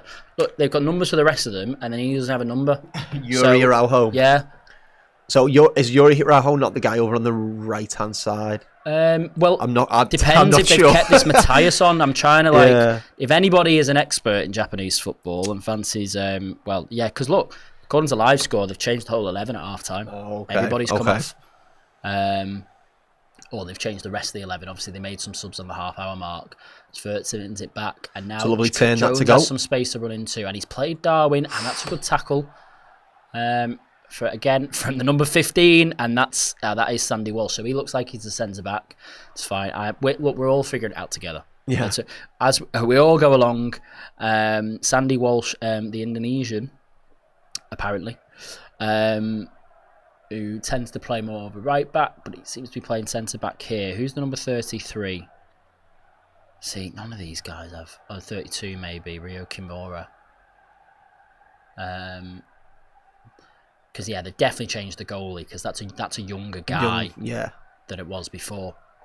The thing is, it's like they're getting on the ball quite a lot here, so I'm trying to tell everybody who's on the ball. Who's who? Yeah. They seem to be moving quite quickly. It's Kenta Inoue, and that's a nice number. Could be 1-0 up here. And it is a will be goal. 1-0 up. Is he onside? Virgil van Dijk's got his hand They're up. appealing, but there's no flag, and Asahi Uwaneka has given Yokohama F. Marinos the lead in Japan. Liverpool are trailing again on their pre-season tour, and again, as we were trying to figure out those names, it looked like Renkato played that nice reverse ball there. Yeah, it comes to Kato here, and that is a nice ball. Just runs off the back of Curtis Jones. Does he go for it? Is that the problem? Why does he do that? Yeah. So who is that? Who's that in the middle? Who is in the middle? 23. That's the 23. That's Miyachi. So okay. So Uwaneka, that'll be that. Uwaneka, it's his goal. And then, but Miyachi tries to get on the end of it, and that's why Van Dijk's kind of claiming for offside, but it's not been given, and there's no VAR. So he is very close to getting on the end of it, isn't it? And he's offside. But and I suppose maybe Van Dijk's trying to claim touching it, but plays back underway. Uwaneka has given Yokohama the lead here. Liverpool are goal down, and I suppose again, Liverpool find themselves behind in pre-season. It kind of means nothing, but you hopefully now the intensity steps up a little bit. We've made a couple of changes. Here's Salah on the right. Plays it back inside to Jones. He's got options ahead of him, but look, they're so organised. 2 banks of 4, and Jones. Well, Wirtz has won a foul, and Liverpool have just got it back underway immediately. We had a little spell there just before we sort of conceded the goal. We were looking quite promising and looking like we were going to start creating a couple of chances, and then it's sort of just come back and got us, hasn't it? But Van Dijk. Liverpool will be desperate not to lose this game. You can't really, with a full team out, stepping up now. Liverpool. Jones turns away. He's been tackled. And Kanate has got on the end of the loose ball. And now it's Salah again. Salah's going to do something here. And that's a nice little ball towards Gakpo, who's brought it down, and the shot's been blocked. Good block. And Yokohama get it away. But already Liverpool trying to respond to going a goal down here in Japan. Or there in Japan, not here. Van Dijk and Liverpool recycle again. And it's Marmadashvili on the ball as Liverpool look to get themselves forward. Kirkes. Van Dijk, crossfield ball. Just playing them passes, isn't he, all day long? Yeah, and that's a nice little touch in towards Bradley. Trying to find Nunes. Nunes, he's strong uses there, his Nunes. body well there. And Salah's breaking into the penalty area here. Can he provide a better ball? There's a little bit of a ricochet, and it comes out to Bradley, who hits one. And already Liverpool have stepped it up, and Yokohama are under the cosh here. Kanate. Looks like there's just a little bit more agency now, isn't there? Absolutely. It's woken them up a little bit. It is just pre-season. But yeah. But you don't want to lose. You don't want to lose. You can't lose. Again, to a team this calibre, Liverpool are a miles better team than these. Szoboszlai. Bradley. Liverpool, again, just allowing Yokohama to reset maybe a little bit and just trying to figure out the next way down. They are very well organised. Yes, someone's putting the ball bounces like a golf ball on concrete. It is bad, isn't it? It is bad, yeah. Particularly on this near side where Salah is now. Szoboszlai looking for Jones on the edge of the box, and that's not a great ball. And Yokohama can get it away with Araujo. Good pressure there. And it's Walsh.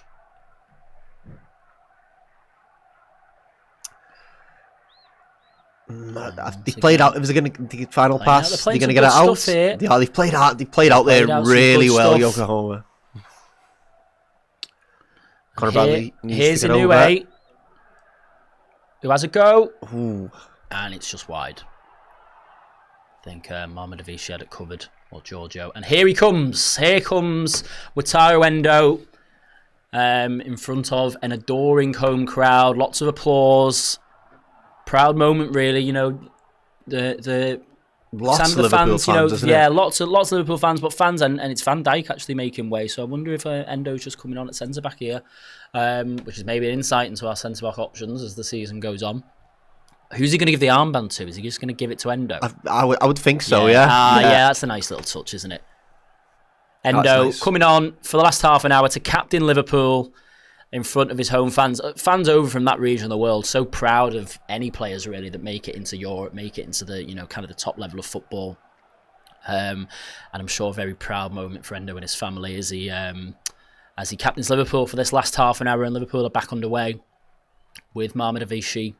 Seen he's actually given shopping tips, wasn't he, around Tokyo with was he? Yeah, put a little reel up of him telling people where to go. So yeah, very fond of Tokyo, isn't he? He's good. He's good for shopping Tokyo. Maybe anybody who's been there or is there now, a Don Quixote souvenir shop. It's like they're like these like 7-floor souvenir shops with like anything you can think of, all like the Japanese treats, but then like discounted like designer brands or whatever, you know, stuff like that. Yeah, like all sorts of like mad electronics. Like honestly, you got to see it to believe it. It's become a bit of a viral trend, really. But they are cool shops. So anything you need, that's where you go. But I imagine Endo gave a little bit more detail with some other places than that. But that's where most tourists end up. They are a bit of a tourist trap, but they're a very fun one. As Walsh is on the ball here for Yokohama. And plays it out wide to Kato. Just not enough pressing there from Bradley for my liking. Wins a ball from Ibu Konate. I tell you what, we said that initially Liverpool have responded well to the goal.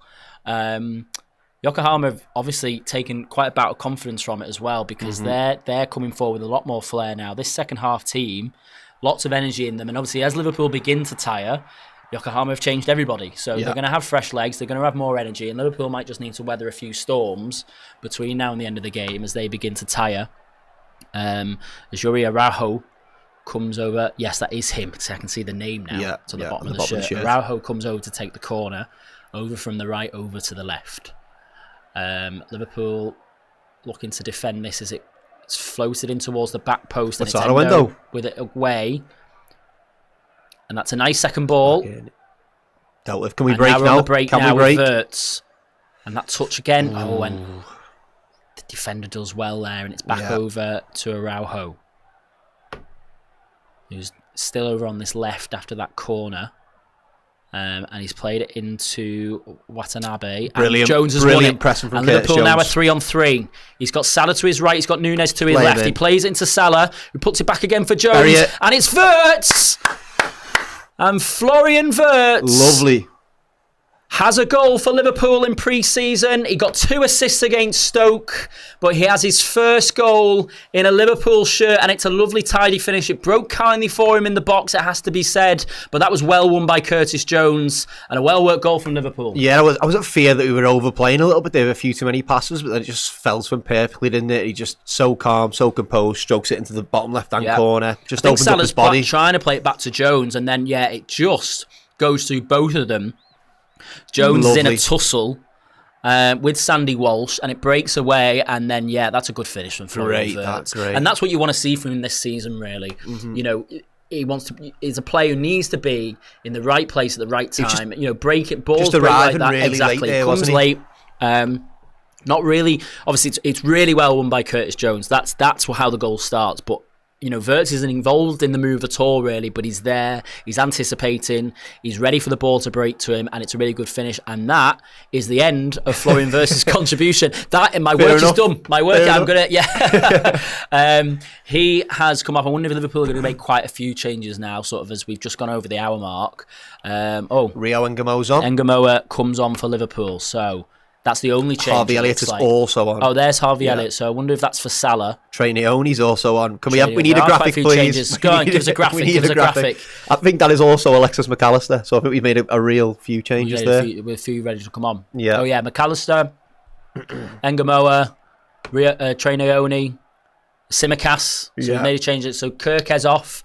This graphic's going to take a while, isn't it? It's going to take a while. Yeah. It's chaos in the gallery at LFC TV as they try and figure out what changes Arne Slot's made. Oh, Jeremy Frimpong. They've made the changes. They've done what Yokohama did at half time, basically. Is that Costa Simicast at centre back? I think it is. So is Kirk still on?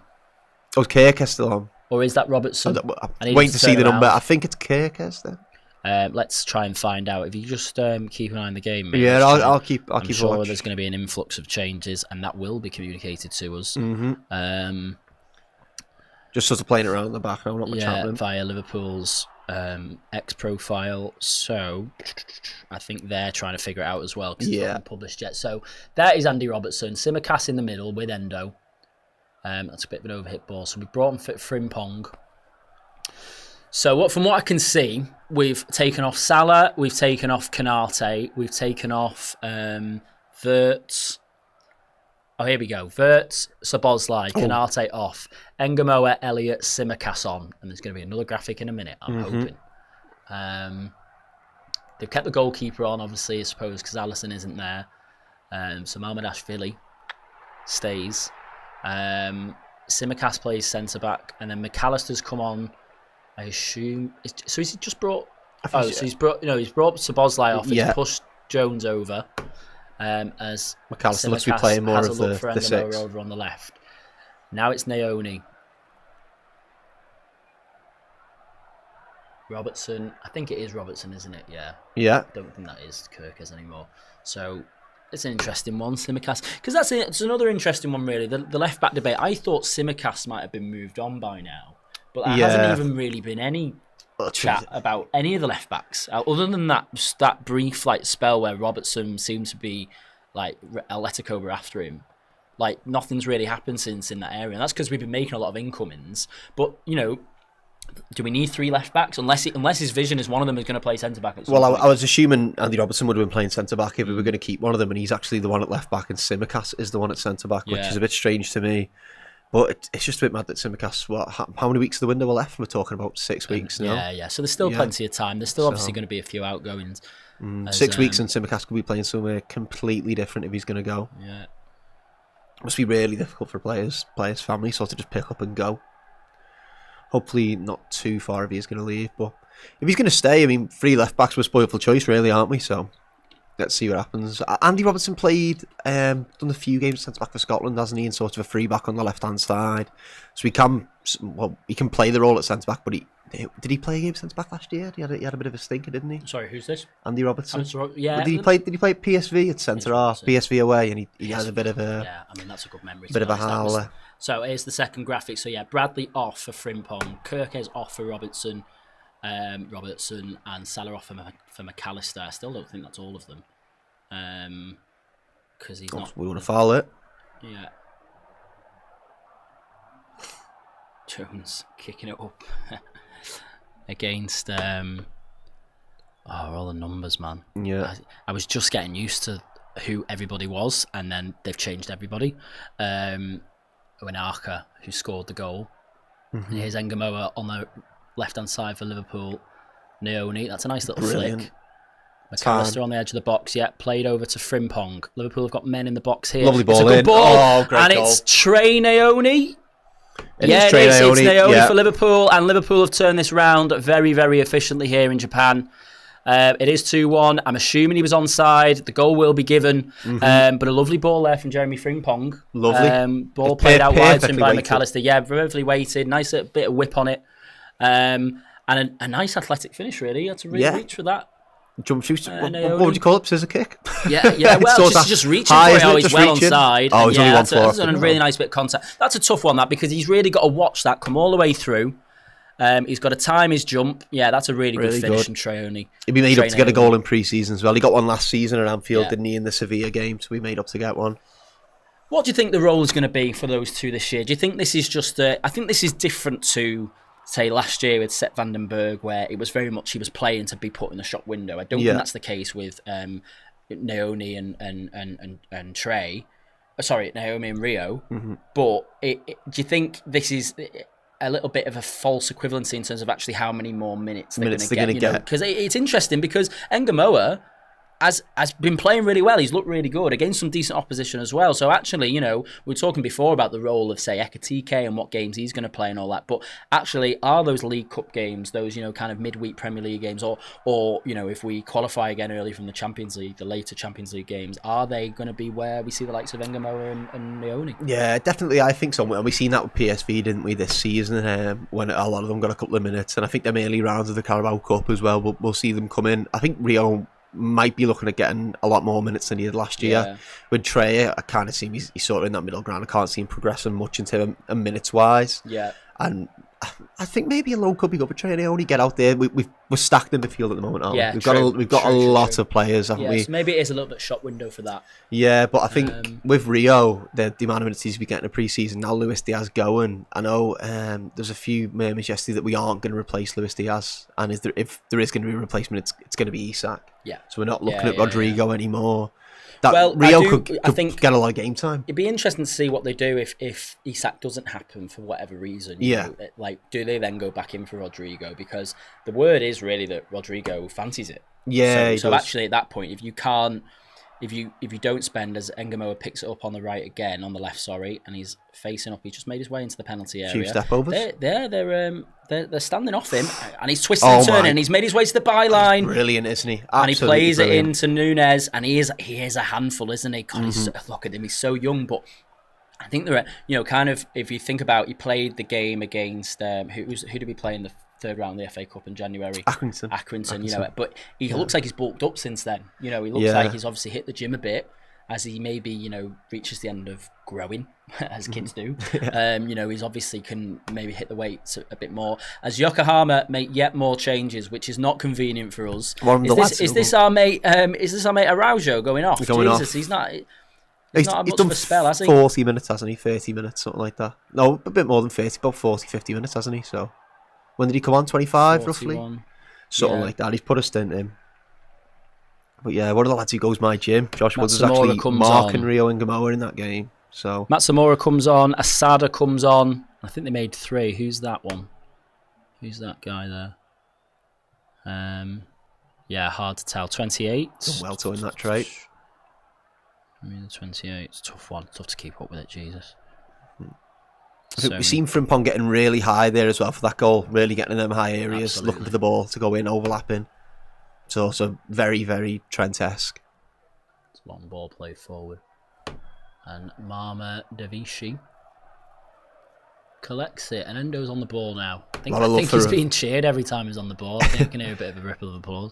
There's a lot of love for Rio in the chat at the minute. Lovely. Yeah. Any more super chats? Yeah, that is one apparently. Rio is an amazing talent. As you can tell, absolutely. Yeah, as you can see, I'm still learning. Yeah. And is he? There's another one. Again, talk about the left hand side. Is that if he is part of Slot's plans, is he part of the answer on the left? And is he that good at this point that actually he can get a fair chunk of minutes? We don't have to directly replace Diaz, because then you've got Gakpo. Is he actually now part of the conversation when we talk about Gakpo, Ekitike and Vert, who can all play on the left? Actually, is Ngamoa another one, which then frees up the Diaz funds, if you like. We're lucky for Frimpong with a ball in there. To go for Isak. Yeah, because actually they're going, we think we're covered because of Ngamoa and how good he is. Look, it's rare for Liverpool, but look at other teams do it quite a lot. Man United are a killer for it. As soon as there's a 19-year-old breaking through at Man United, within 6 months of starting nearly every game, you've seen that with Kobe Mainoo. Yeah, exactly. Well, exactly. And if you want to take it to an absolute extreme, look at Lamine Yamal. Yeah, he is Ngamoa is only 16, but already Yamal has been around for so long. I don't think he's even 18 yet. But like, if you're good enough, you're old enough. And I'm not saying that Ngamo is at that level and that he should be playing that amount of minutes at this stage in his career. But if they think that he is exciting enough and he is strong enough and he is good enough to play, you know, once every 4 or 5 games for Liverpool, half an hour here, half an hour there, maybe the odd start. If we, you know, you can imagine if we I could definitely see that role. Yeah, you know, and look, here he is again on the left. He's broken away. And he's keeping hold of it, and he's played it into Nioni, and it's been reverse pass, and he's in here, and he's going to have a go. Ngamoa, he's twisting, he's turning. Oh, and it's a good save. He's so exciting. Top save. But again, so exciting. And the more I see of him, the more I'm like, well, maybe that's the answer. As Robertson picks it up here, sort of 30 yards out from goal, McAllister. And he's been tripped, and it's a free kick to Liverpool. So, yeah, so what I'm getting at is, you know, let's say, you know, when it comes to the League Cup in September, obviously we're going to miss the first round because we're in Europe. But let's say we draw a championship team at home in the League Cup. Why wouldn't Ngamoa start? You know, no, what I mean? Like, he definitely that's the type could. of profile of game, isn't it? You know, and then suddenly you're resting everybody else, but also you're giving somebody like him valuable experience, valuable minutes. Well, they respect him a lot here because don't know if you've seen the replay. They are doubling up on him when he's getting it in that wide area. They are doubling up on him, and at 16, that's crazy. 16, God. There'll be the higher profile he gets. There'll be all those. You're getting it at the moment with Kimi Antonelli in F1. Yeah, and it's like he's got to do his exams. He's got to sit a science exam on Wednesday. Oh, he's played in the Champions League on Tuesday, and he's sitting his mocks on Wednesday. Kimi Antonelli's driving race cars, isn't he, before he had his driving license? Yeah. McAllister and Tsimikas are over the free kick here. Is it a little bit too far out to have a go? I think McAllister might have a go here. It's a 4-man wall, and then Nunes is sort of contributing to that. Oh no, it's a good spot. McAllister's shaping up to have a go. What can he do? Obviously. The position of free kick taker is very much up for grabs at Liverpool. McAllister hits the wall. Back out to Tsimikas. Has a go. Blocked again. And McAllister. Third time lucky. Bit short-sighted there. I think Frimpong was making a brilliant run up the right after the first rebound, and Tsimikas just smashed it at the man. Just hoping for a deflection or something there, aren't they? Yeah. And Yokohama have a goal kick. I must say, very impressed with the response, really. Since going 1-0 down. The subs have probably helped, because we were talking about how, you know, Yokohama made a raft of changes at half-time. Liverpool then maybe couldn't keep up with the fresh energy of their players. But since the hour mark and Liverpool went 1-1, they made all the changes in complete control, really, and looking really strong. And obviously the talking points really are Ngamoa and Trey Naoni, because you know, they're the ones looking, well, having the most impact on the game at the moment, obviously. Real's been like that all pre-season, though. Even at Preston, the first half he played there, he was absolutely brilliant. And he was unlucky not to get a goal there as well, never mind the chance he's just had here. So I could definitely see him breaking into that side. And Liverpool pressing high again now, with the energy, and they've won a corner. Lovely. And it's Suwama who has given away the corner there. So I've got numbers now. Trying to... A few shots of flying inverts off the mark for Liverpool. Not officially, really. It's just pre-season, but lovely. His first goal in front of a crowd, anyway, because he scored in that Stoke game, didn't he? Did he score in the Stoke game? Did he? I thought he set 2 up. Oh, he set 2 up, sorry. It was a Nunes hat-trick and then Chiesa, yeah. So Chiesa, obviously, that's another interesting one, isn't it? Because he's not on the tour. But, like, I don't know. Where are you with Chiesa? Because for the money, I'd just keep him another year. Like, he's not, you know what I mean? Like, what really are we going to be getting in for him? Unless he's desperate to go, as McAllister just delivers this corner, and it's up to Endo. God. And the header just floats over the bar. That was some leap, that wasn't it, from Lautaro Endo? Yeah. No, on Chiesa, I think at the start, before the window, I don't think anyone thought we were going to do this much business. Yeah. So you're sort of looking at him as thinking, you know what, he's a good striking option to keep around and sort of rotate him in and play that forward line, but if we're going to have Ekitike and possibly Isak, and we need funds for Isak, you can move Federico Chiesa on, but I'd just be sad to see his song go, to be honest. Yeah. That was going off after Palace. Yeah. I was in the Glenbook after Palace, and it was just on repeat. But when you say funds for Isak, you're probably going to make your money back on Chiesa. Yeah. And that's about it. So you're probably going to, you've had him for a year, you signed 15 million, you're probably going to, maybe a couple of £1 million profit. You're not selling him for more than 20. And if you're about to sell Nunes to Saudi or whoever, or Napoli, for more like 40, 50, and you've just sold Diaz for 60, 65. We're near an sack price tag anyway, and you still haven't spoken about Simicast or Elliott. You've still got plenty of PSR headroom. What added value is Chiesa going to give you in that pot? I don't know. I just don't. Unless he's desperate to go, and maybe he is. Maybe he's, Italian players who don't. It's also a World Cup year, and he's not in the Italy team at the moment. And he wasn't an integral part of the side that won the Euros, wasn't he? He will want to play for Italy. Yeah, very true. And obviously he's had injuries and all of that. I've got complete sympathy for that, but I just think from a Liverpool perspective, to be shipping him out so quickly, when really, I think in the odd performances last season, I think Plymouth's the game that kind of killed him a bit, I think. Yeah. But, he comes on and scores in the cup final, which is going to be a good quiz question in 10 years' time. To come. Who scored for Liverpool in that cup final against Newcastle. But he comes on and does that. He comes on and, he scored. Well, he looked good off the bench a couple of times on Anfield, didn't he? Even if it was just 20 minutes here and there, he just looked really quick, direct, wasn't scared to have a shot. And at moments last season, I know we were league champs, we were lacking that in moments last season. Someone just coming on and willing to just have a go. Yeah, Liverpool are playing on here. I think there was a foul on McAllister. I think Liverpool want to stop. McAllister just been caught there. Here's Frimpong with a bit of pace to get away from the fullback. Brilliant. And it's Naoni again. And his touch just lets him down slightly, but it's still bouncing around. Don't think the bounce helped them there. No. Again, the pitch. It's going to be the main talking point. Having a little break. Yokohama have a player down. Any more comments, Luke? Just flicking through now, just about a bit of support for the Reds. Ask us anything. Come on, you Redmen. Come on, let's get some interesting. Let's get some interesting questions coming through.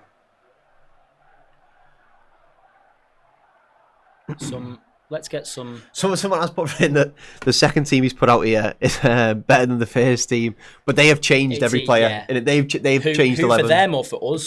For us. Well, yeah, they've changed every player. I think what you're seeing here is just a fresh set of fresh legs. Yeah, exactly. Not so much that they're better or not better. I think it's just later in the game, there's certain players starting to tire because they've started to subs. So they're bringing off players that they brought on the half an hour mark. There are some. Apparently, being told there are some super chats and I haven't missed. Oh, come on, Luke! People are paying money for this. I know, but I think they're just about Rio Ngamoa. So Rio's an amazing talent, loving already. Yeah, I think we saw that one. And I think I didn't highlight this one, so I do apologise. Yeah, Rio is him. Rio is him. Yeah. I mean, obviously, we all remember kind of that. Sterling was great, wasn't he? I know he gets booed heavily now, but when he broke through, he was brilliant. It's all moved on now, but yeah, Sterling was. When he come through, obviously, and I think Rodgers needed him at the beginning of his tenure, really, because that was not a good Liverpool team. No, it weren't. And Rodgers needed a bit of excitement in that side. He obviously had Sturridge. Well, he starts off with just Suarez. He signed Sturridge in the January, but Sterling was already a breath of fresh air at that point. And obviously 13-14 as Endo tries to roll it. I just remember him growing so much in confidence that year, Sterling, in 13-14. I remember the one where his goal against Man City at home. Yeah, where he just takes it. Yeah, and he sort of stops the ball dead, watches company and the keeper passing by, just takes it left, taps it into an empty goal. And he would have been, I think 18, 19 at that time as well. Yeah, he was brilliant that season. And then unfortunately moved on a year after. As Yokohama have the ball here in their own half. Ngamoa pressing, chasing. Nunes as well. So Elliott's playing on the right. His future's obviously in question as well. It'd be a shame to lose Harvey Elliott, but I think when you were talking about Chiesa before with the World Cup, I think that's Elliott's problem. He said that he did a little interview with that the other day, didn't he? Oh, did he? Okay. Yeah, and he said he would. Well, I think it was John Gibbons from the Rap. Okay. Yeah, and he did say that he would like to go to the World Cup this year. Yeah. Therefore, I think he's good enough to get in that squad in terms of obviously, he's not going to start for England, or anything like that. But there's always a few sort of, what would you say, wild cards in an England squad, and I think Elliott can be one of those if he goes somewhere and he gets minutes. The irony is, I said it about Nunes on Twitter the other day, but I think Elliott would do well at Newcastle. I think if either of those two ended up going the other way. Sorry, is he a nailed on starter at Newcastle? So I'm thinking he wants someone to play 90 every week. Is he going to play on the right though? I would class Harvey Elliott as more of a central midfield player now. Would you? Yeah, if he's got Tonali, Gibbons, I think his problem is that Salah plays on the wing for Liverpool. I think that's possibly. But maybe he's not quite quick enough. I don't know. But yeah, I suppose in that case then with Tonali and Guimaraes and Joe Linton for Newcastle, that would be quite a tough midfield to break into. But he's playing on the right here. Yeah, Yes. I don't know. It's a good. He did play on the right versatility at the 21s. Yeah. Oh, he had a great tournament. That's really helped him. I think that put him in the shop window a lot. That's good. That's good play. Frimpong lays it off to Elliott. There's a nice little interchange there, and Frimpong has some space. Can he put another ball in here? It's drilled, and it's cleared by Yokohama.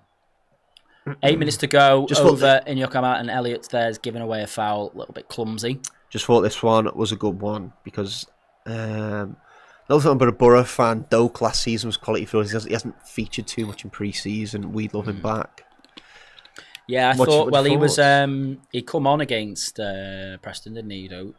I think Doak is one of those where any minutes that he would get in pre-season, maybe he'd probably play Monday, won't he, in one of the games? We'll play 2 11s Monday, or maybe 2 14s, something like that, with a lot of youth players. I think any minutes he would get would be that he would want to be one of those in the shop window. I don't really see him. I think we'd have seen a lot more and heard a lot more if he had a future at Liverpool. I'm just wondering, very exciting. Yeah, I'm just wondering what the thought process is there, because he was really good last year for Borough, and then we haven't seen much of him in pre-season, but we have seen a lot of Rio Engamoa. Tyler Morton, it's like he's had a few loans now. He was brilliant at Blackburn. Blackburn love him as McAllister turns away and wins a foul there in the middle of midfield. Liverpool now just sort of knocking it about really and controlling.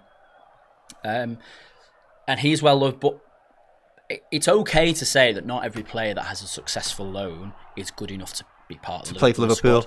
And there are loans serve different purposes, and not these players, with all due respect, have had brilliant seasons in the Championship. There is a large gulf in quality from having a great season in the Championship to playing at the standard Liverpool require and at the standard of games that Liverpool play in. So for them, and then there's their side, as we've talked about with Elliott and with Chiesa, the actual minutes that are on offer. Lovely Rio's on the break, as Rio wins it back, and that's he's turned it. And again, from Ben Doak's side, you've got Engamoa, and look at all the minutes he's played in pre-season here, and that's a lovely clip ball. Unlucky, and it's just evaded everybody and gone out. I think what it is, it's just heavy competition, isn't it? It is. It's when you've got so many players in the book, so many loaned out, and so many young players coming through. It's just hard to sort of find your feet. And Doak probably is going to be moved on this summer, whether that's on loan or permanently. And if we can move on permanently, we'll probably pull a good fee for him because he did perform so well on loan last year. But it is a shame, really. I remember seeing glimpses of him a couple of seasons ago and thinking, wow, we've got a real talent here. And it says a lot that he plays a lot for Scotland as well. Yeah. And that's great experience, because obviously Scotland they play Nations League football, they play World Cup qualifying, obviously when the cycle comes around for the Euros, they end up playing a lot of big teams. Scotland, they end up losing, but they end up playing against some real quality players. But again, international football is a different beast. It's played at a different pace. There's a lot of players trying not to get injured on international breaks and things like that. So it is great that he's got that Scotland experience, but like Ryan Kent used to play for Wales. Not Ryan Kent. Ben Woodburn used to play for Wales. Yeah. It is one of those. It's not a slight on the player. It's just, I wish him all the best if he moves on. And maybe, you're talking about a team like Middlesbrough. I'm not quite sure where they finished last season. I think it was just outside the playoffs. Yeah, it went too far away. You're talking about a good 30 places above. We're on the break here. Is it a 6 on 3? Engamoa again, and he scored. Brilliant! What a goal! Rio Engamoa, the absolute star player here for Liverpool. He's been brilliant. Has made it 3-1. What an impact he's had since he comes on. Salah smiles on the bench. They're all really impressed with him. He hugs Naomi. A goal each for those two. God, he looks so young, doesn't he? He's so young, but he's clearly so well valued in this squad. What a player we might have in our hands here. The confidence picks the ball up and he picks it and he just takes it all the way. He's driving. Defenders standing off him, cuts inside, and he finishes it bottom corner. Just to add that Liverpool are breaking in a 6 on 3. There's options for him to pass everywhere. And he's gone on his own and scored it. The likes of Elliott to his right, Nunes I think he's obviously had that chance before, hasn't he? And just decided, I'm going for this one. He had an opportunity before. It was well saved. He made that one all by himself, and he's made this one as well. And fans there absolutely made up with Liverpool, who are now going to win for their only game, their second game in the pre-season tour. They're going to win their third game of the pre-season campaign. And yeah, order is restored after going 1-0 down quite early on in the second half here. But what an impact Rio Enganoa He's been brilliant made. since he's come on, hasn't he? Yeah. And this is literally exactly what we were talking about 10 minutes ago, that like he could play a lot more this season. Well, I think every time he steps onto a pitch, he proves so it. Good. So good. It's just the confidence he has when he's carrying the ball. He just doesn't look like anyone's going to stop him. Endo back in Liverpool's half, plays it back to the goalkeeper, and now centre-half Kostas Tsimikas has the ball, plays it into Naoni, and Liverpool now just kind of knocking it about, try not to exert themselves too much. Everybody just kind of wants the final whistle now, I think. There will be full reaction. We'll have a little bit of chat post-final whistle, although we've been talking for 2 hours. But also there'll be full reaction as well over from Japan. Dan and Chloe are over at the Nissan Stadium in Yokohama, and they'll be bringing you some match reaction from in and around the stadium as well. I think they're a bit disappointed because there's no mixed zone, so there'll be anything. Yeah, but like I said before, that's what tends to happen. They all just want to get home. Basically, they've got a game Monday. They've got 2 games. Particularly from the management. They just want to get back now. It's a long old flight from Japan. Not that they're flying economy. Yeah. But probably having a good sleep. Yeah. As Tsimikas now, Liverpool just controlling the game, and seeing this one out now. Much better second half really since those changes haven't. Definitely, I think going 1 down, they weren't. It's pre-season. There weren't a sense of panic, but you seen there was a little bit more agency, and then subsequently they had a few more chances. But then as soon as we got 1 back, then we seen the changes come on, and we sort of had the same freshness that they had, and we've sort of gone toe to toe and just showed that we are miles better than them. But this pitch has been bad. I know. It is bobbling round. It's been really hard to play proper football, and I don't think this is a very true Liverpool performance, the one they'll see on Monday night against Athletic Club. Yeah, from 2 sets of teams, that'll be an interesting affair. They did it last year, didn't they? Was it Athletic Club or was it Sevilla last year? Sevilla and Las Palmas. We played 2 different sides on the day. It was 2 days. No, same day. Same 2 day? different teams. Yeah, okay. Yeah. So yeah, obviously Liverpool's last 2 pre-season games on Monday. Before that game at the Community Shield down at Wembley against Crystal Palace, the FA Cup winners. Good while since we played a Community Shield at Wembley. Obviously the last one was City. It was away at Leicester. And here's Engamoa. He's just evaded him. But right, Robertson's picked up the pieces. And here's Naoni in the box again. And it's been deflected for a corner. I thought he would appeal stand ball, but they weren't. He was just Yokohama look absolutely shattered here, even though it is a fresh team. I think they kind of blew the beans a bit really when they went 1-0 up and tried to push for a second. And Liverpool have a corner over on the right. Who's going to take it now? McAllister. All the chat just about Rio, it's just all about Rio. He's been so good, man. This almost like this is another level of like announcing yourself, isn't it? I mean, okay, got to next do it in a competitive game, but like he's been talked about, he's been a bit of a bright spot, but this is like, I'm here. This is me. I can do this. Corner comes in from McAllister towards Nunes. It's come to everybody. Here's Harvey Elliott, and then Frimpong. He caught that well, didn't he? And Naoni. Are we just going to keep everybody? Tsimikas has another go, and it's just wide, but trying to place that one. But Frimpong probably with the best opportunity there. It broke to him in the box and he caught that with some pace. Elliott with the first one. Acrobatic effort. And I think that is the full-time whistle over in Yokohama. Liverpool have won by 3-1 in Japan. Plenty to talk about on the back of that one. A much more entertaining second half than it was first half. Obviously went 1-0 down pretty early on the second half, but goals from Trey Naoni, Florian Wirtz and Rio Engamoa has got them the win. And there's some good performances there in the second half, isn't there, Luke? Yeah, absolutely brilliant, to be fair. I know we've literally spoke about him the whole half, but Rio's so good coming on. Frimpong as well looked promising. He's getting himself in some really good areas on that right-hand side. He's got the assist for the goal for Trey Naoni, which obviously he'll be made up. We've got another goal in pre-season for him, trying to announce himself a bit more on the side. But yeah, all in all, much better second half when the subs come on. But even Wirtz getting that goal, we never looked miles off it. And like I said, I don't think the pitch was helping at all. It was really hard to get the ball down and play some proper football. Hugo Ekitike as well. I feel like he looked pretty bright early doors. Yeah, you know. Sort of faded, didn't he, towards the end, but Yeah. he's learning a new system, isn't he? But that opening 15, he was looking extremely quick. Absolutely. I mean, you know, like I said, I think in general the intensity wasn't quite there in the first half, which probably doesn't help a new signing. He's obviously learning his role. He's trying to learn the habits of other players on the pitch, when to run, when to go. He kind of had that half chance. You know, when Salah played that kind of that lofted ball and he brought it down. But, you know, look, there'll be plenty more of him to come. And we've discussed plenty, really, where his future position might lie, or where, you know, a mix of.